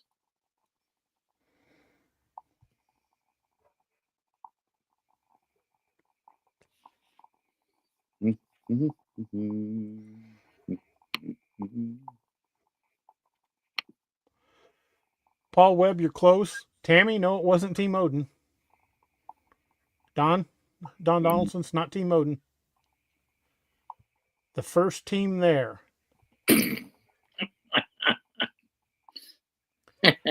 While technically correct. Toshi, it's not Aller. Oh, Team 2 Odin was second to respond. Sentinel. Yeah, technically Sentinel was there first, but he's not the first responding team. He was just there as backup. Steve got it. Steve Padden got it. Yep. There you go, Steve. Team 2 Orion was that's how Vindicator and her, what was left of her team, ended up becoming part of Team 2 Odin. Steve, shoot me an email, brother. Here you go, Steve. You got yourself a Dark Angel medical kit. And Steve Team just had raspberries. Yeah, Steve just had a birthday yesterday too, I believe. So Heck happy belated.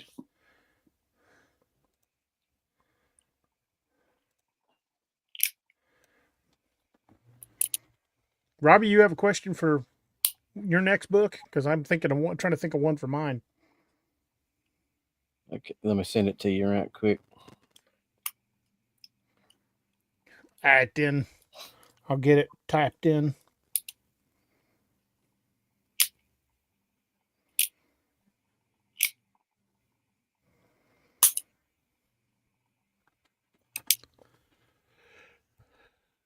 Today's Saturday, so I will try to get all of these books mailed out on Monday or Tuesday, as soon as everybody gets me their contact information. I will do as good as I can. If everybody gives me their contact information this weekend, I will work on getting that stuff built on Monday, because I'll only be in the shop Monday, Tuesday, and Wednesday of next week. I'm taking a long weekend off. I need it. Can't say that I blame you. Yeah, but running myself ragged. I'm working my poor wife to death.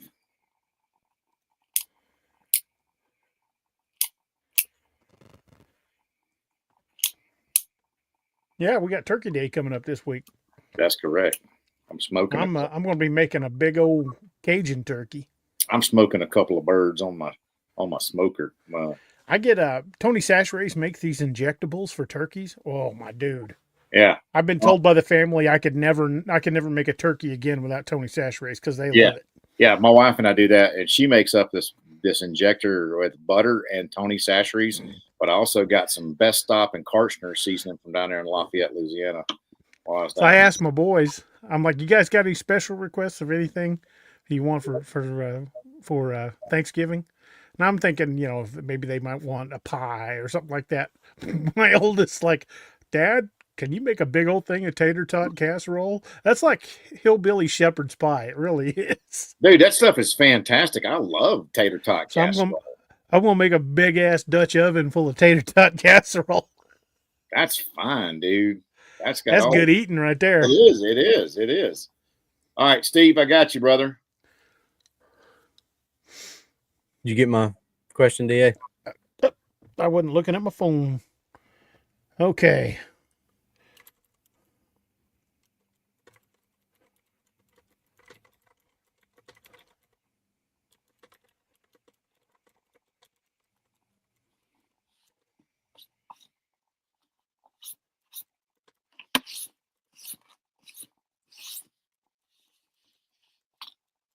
Tammy says, I go to dog shows all the time. Would one of your kids to be thrown in a dog first aid box? You can use one of them for dog first aid. You absolutely can.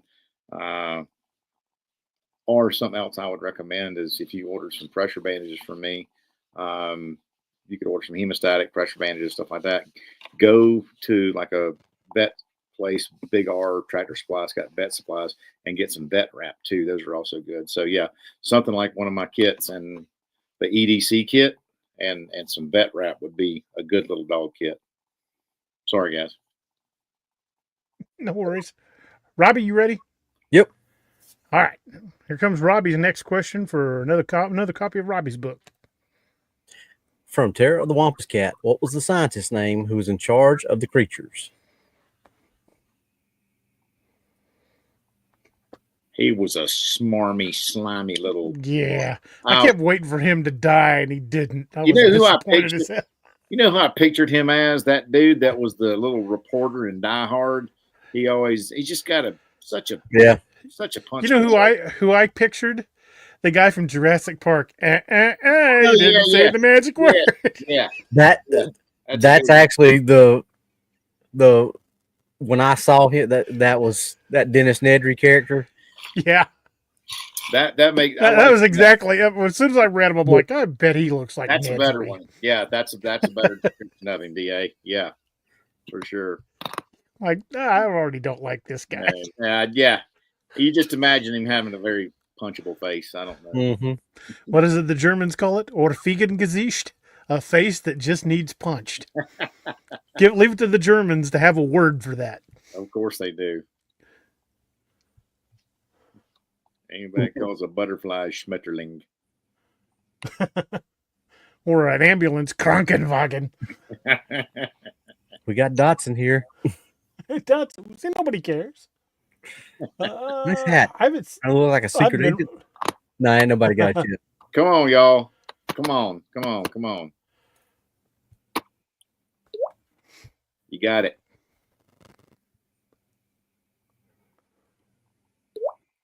Come on now. Miss Naomi says, does it really count as a word if it's 27 letters long? Wouldn't stand. Farfignugan. What?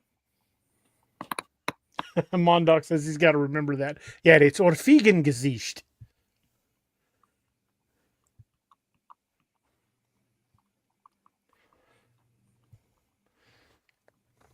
Well, dang, we throwing these folks for a loop. Nope, it's not Rick Becker. Nope. Rick's the main character. It's not Steve. My name is Jeff. Schistenführer. Nope, that's not it. That's funny. My name is Maximus Decimus Meridius. My name is Jeff. Not him either. My name is Jeff. It's not Wilson. Hey, Angela got it. There it There, is. Angela got it. Dang, she's on a roll tonight. Heck yeah. Abby something. Normal. Abby, Abby normal. You brought me an abnormal brain? yes, master. Putting on the Ritz.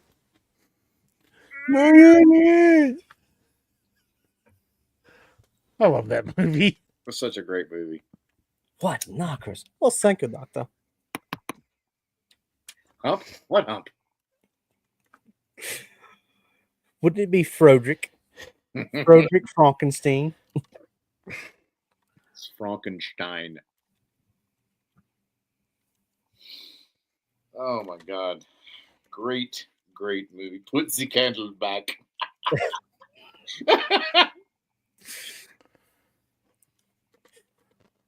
Oh my goodness. Bruca. Frau Bruca. Oh, Lori, Hold on a he's second, I've got upstairs with his mama. Angie. Two Gun Annie. They're requesting Doc's presence, the other Doc.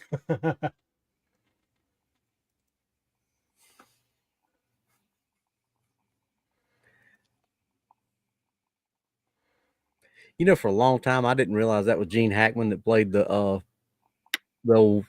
monk. Hey, you The know, blind monk. they were talking about that on a video that he actually wanted to do like a little comedic role, you know, and he did great, man. Yeah. He did great. And then the dude that played Frankenstein is the dad on Everybody Loves Raymond. Yeah. Peter Boyle. Yeah.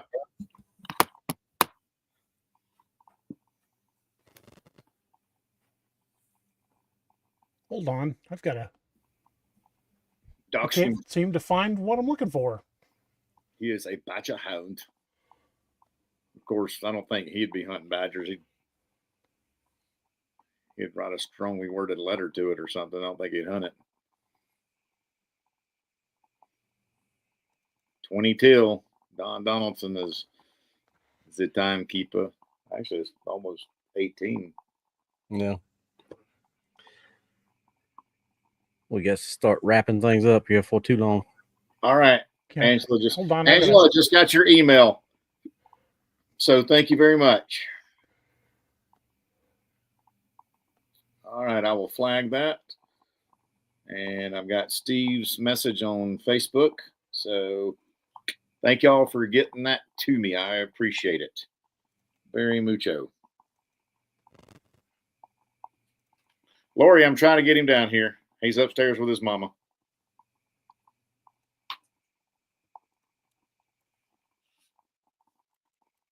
I think I hear her moving up there.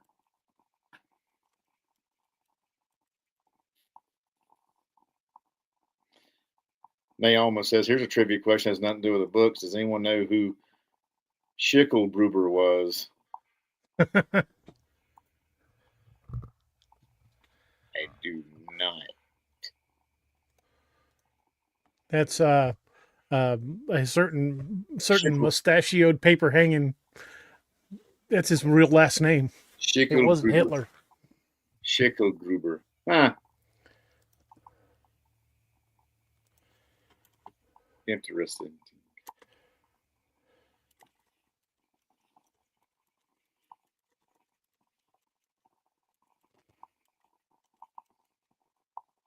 Okay, I've got the next question.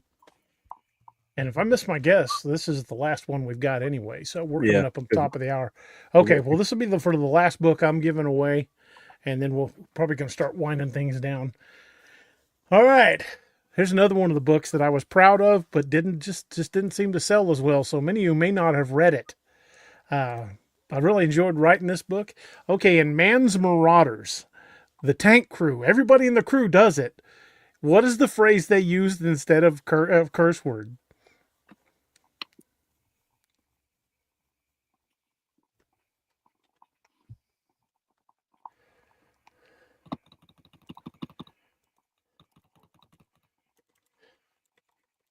It's in the private chat, boys. Thank you. Yep. I remember that now. Lori wanted Steve, that's not that book, but always pack for dragons, definitely. There's little Doc. Hey, man. I'm looking for one particular 2-word phrase.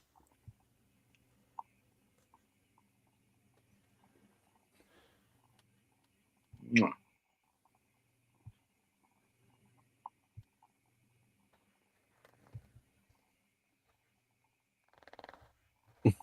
Mini Doc sighting. L'Oreal, the latest L'Oreal cover guy. He is. Look at his long, luxurious locks. Those fat toe beans.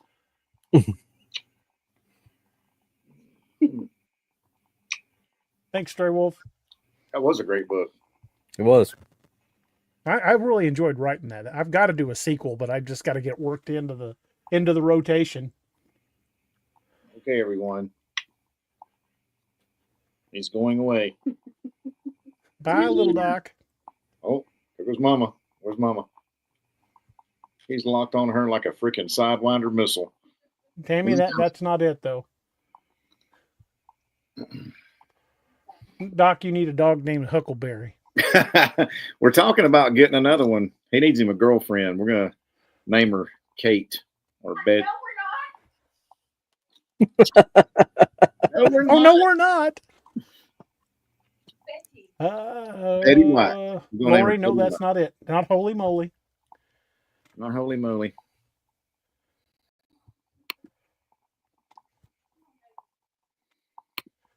Thanks, AJ.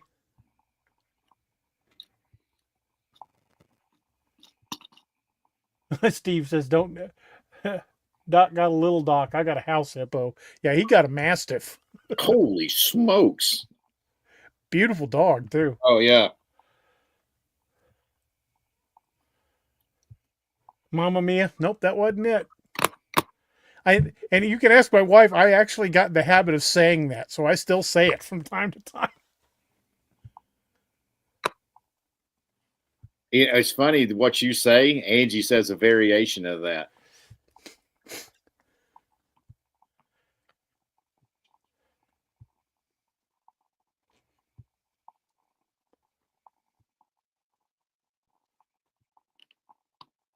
Hey, Boondock.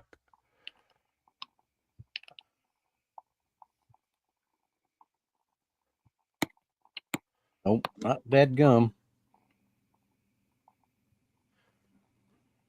Miss Naoma, that's funny. Oh, come on. Come on now. Doo, doo, doo. Not good grief. Not dang all. Making them earn him tonight. I'm pulling out some obscure questions. You ain't throwing no freaking shiitake mushroom. That's a good one. That's a good one. I've said that one before. Please eat what? Yeah, you're not throwing any softballs tonight, son. You got the heaters going tonight.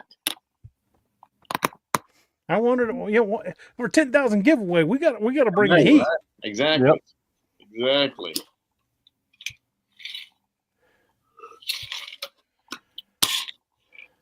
Monkey's uncle? Nope, that's not it. It's a good one though. I used to say that all the time when I was a kid. Yeah. Alexander Hamilton says motor scooter. Okay, you're on the right track with that one, but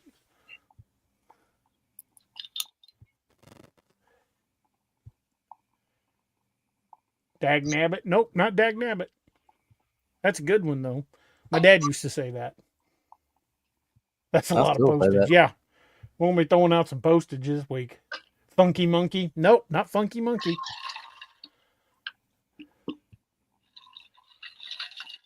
And I don't even know where that phrase came from. It just popped into my head when I was writing. I'm like, yeah, let's do this.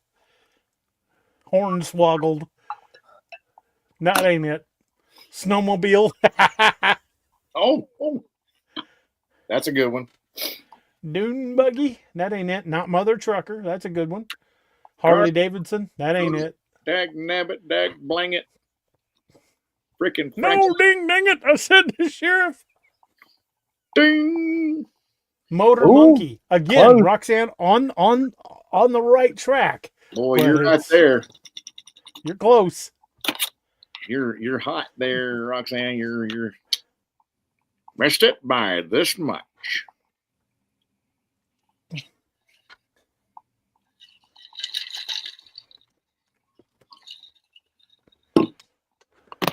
My name is Jeff. Thunder Monkey? Nope. Farther away that time. Yeah, Angie will be around the grandbabies and she'll be like, fruit roll-ups. Mudbug? Nope. Nice try. Monkey balls? Nope, Miss Neoma, but that's funny as hell. Motorboater. Again, on the right track there, Wyatt, but not quite. Man. What if those right. three that were on the right track had in common? There's Roxanne. a word they had in common. No, Jennifer Lee got it. Yep. Motor Biscuit. Jennifer Motor Lee got Biscuit. That's Nice. right. Jennifer Lee got it. Motor Biscuit. And I Nice still enough. say that. Hell yeah. Instead of writing her name down, I was writing down Motor Biscuit. What am I doing? You got motor biscuits on the brain. Okay, Jennifer, reach out to me. Let me know what book you want, if I've got it in stock. If I don't, I'll email you back and say, hey, I don't have any of those on hand. But give me your contact information, what book you want, and what you want. How would you like me to make it out? And I will try to get those books out early this week. Sometime between Monday and Wednesday, depending on how busy things get, because sometimes Mondays go nuts. But yeah, Motor Biscuit is what they used to say. The other phrase that pays from Man's Marauders was by the fuzzy gods. Yeah, I remember that one. I still got that patch. Well, these ain't motor biscuits, but they're buttermilk biscuits, and they Them look good. was tasty. Mm. I made them this morning. Well, when we do the recipe book, if any of you guys have read Devil of the Absarokas, one of the recipes that's going to be in there is Jed's cat head biscuits.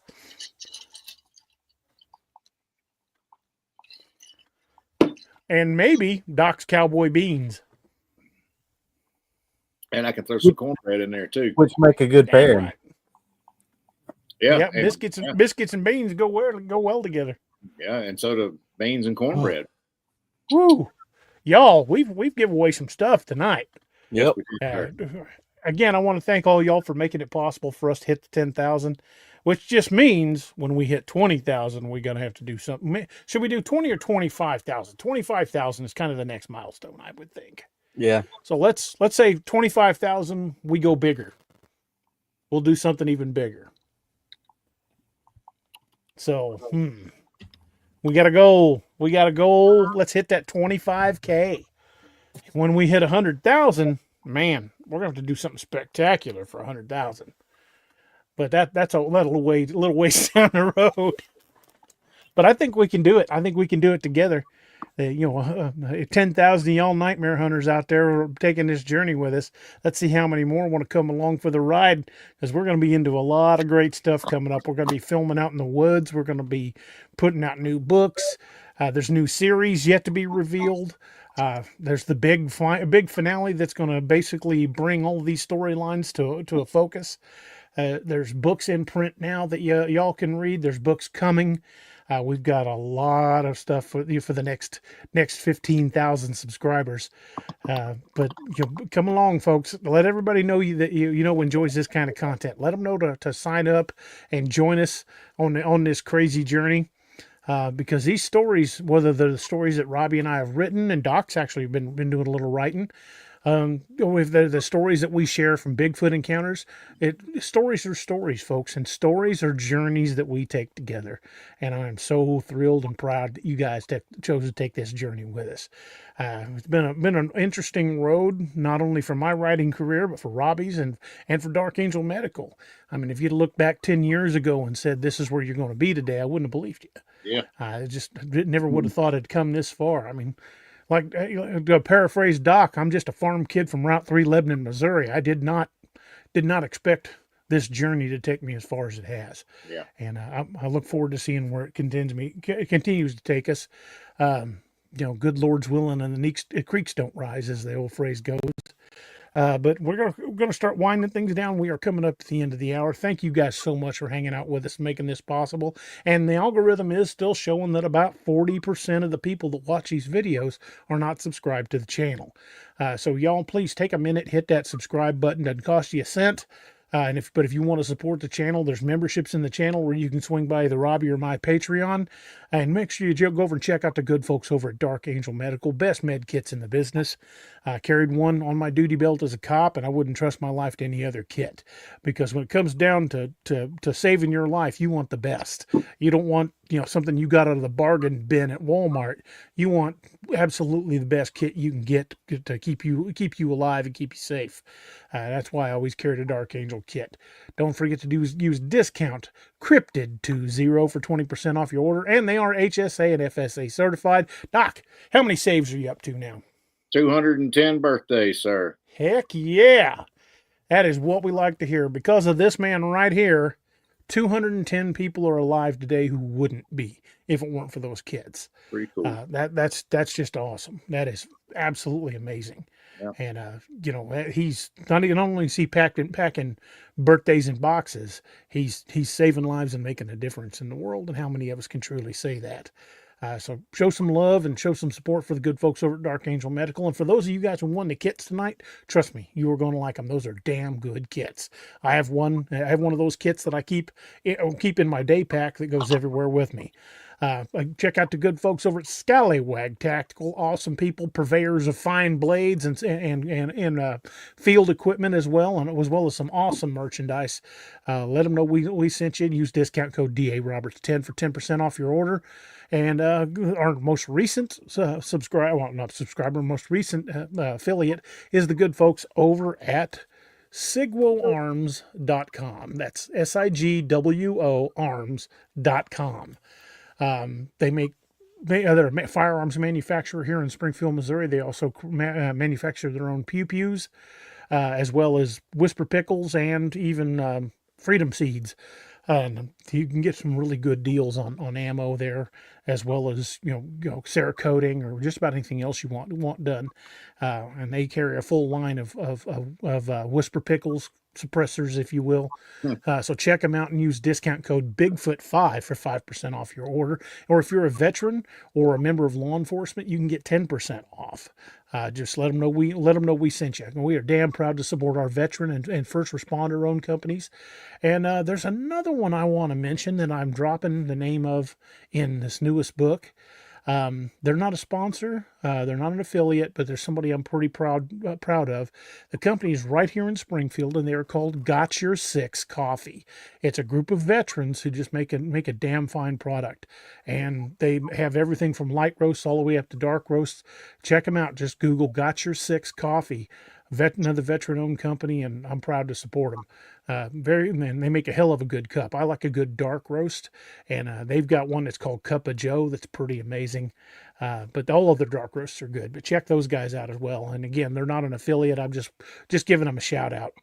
But folks, as we start winding things down, one of the things I always want to talk about is the 22 a Day Foundation. We lose 22 veterans a day to suicide, and that is 22 too many. Reach out to your friends and family who are first responders, who are veterans in any capacity, wherever they served, however they served, because these men and women are dealing with things that no human mind should have to wrap their brain around. PTSD is a bastard, and it takes more of our brothers and sisters away from us than just about anything else.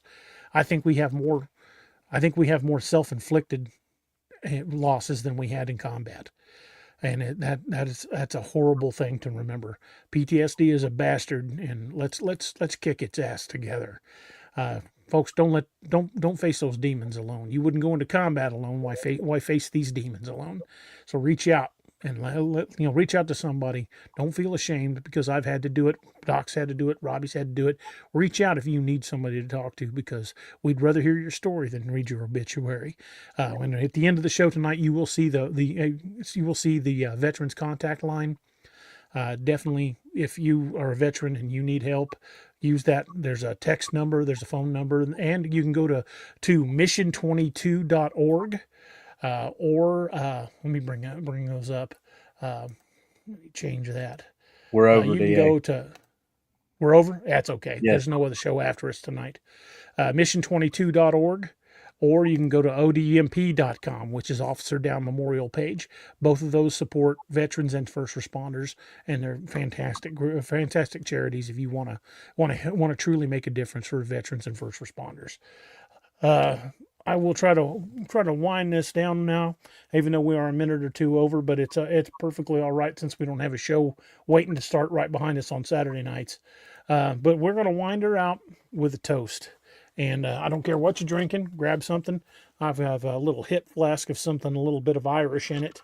And as we wind her down, again, I want to thank everybody for being part of the Nightmare Hunters, for joining us on this journey, and for everything you all have done to help make this show a success. And we are thrilled to have you along for the way. And Doc, if you don't mind, would you take us out with the toast? Yes, sir, indeed.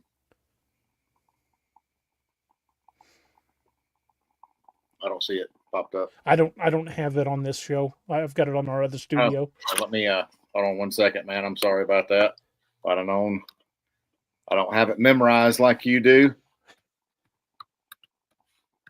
Let me I get need you, to Doc. put it up on a banner on this one. Let me see here. Hold on, Robbie, if you got it on the button, go for it. Well, I'll get it up on the banner next time. Raise a glass. Join us. The old Irish drinking song goes like this. But since it fell unto my lot that I should rise and you should not, I'll gently rise and softly call. Good night and joy be to you all. Slanjava. See you Monday night from Monday Night Mayhem. Thanks for 10K. Go check out mine and DA's books as well as Luca's, Dark Angel Medical, Sigwo, all our good affiliates. See you next week. Thank y'all. Slanja.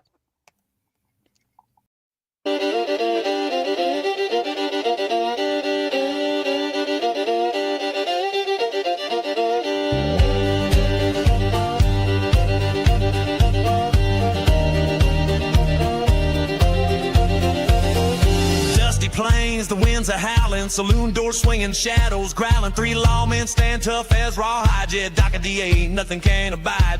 Whiskey shots and poker faces, staring down the darkest spaces in this town where legends roam. These boys bring justice, sending evil home.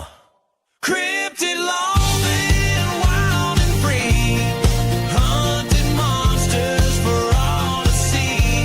With silver bullets and grit of steel, they fight the darkness, make the demons squeal. From dusty canyons to moonlit plains, justice rides with wind and rains. Cryptid lawmen, a fearsome sight, standing tall against the endless night.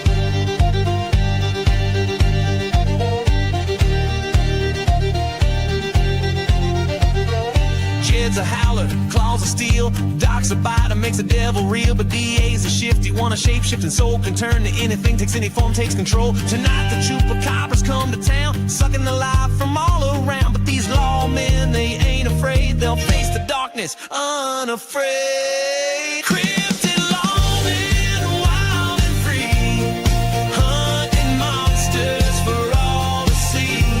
With silver bullets and grit of steel, they fight the darkness, make the demons squeal.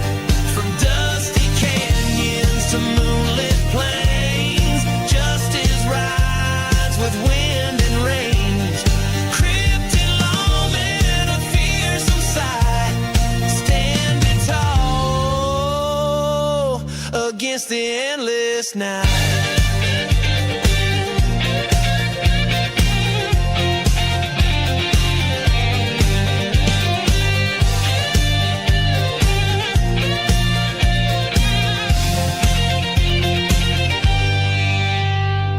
Full moon rises, bat wings flap, the air grows cold, a chill and trap. But these lawmen, they're ready to fight underneath the pale moonlight. Jed and Doc transform with a howl, DA shifts, becomes a night owl. Together they stand, a force so strong against the evil right in the wrong.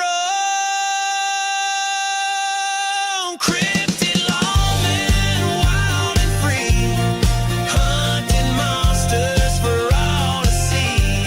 With silver bullets and grit of steel, they fight the darkness, make the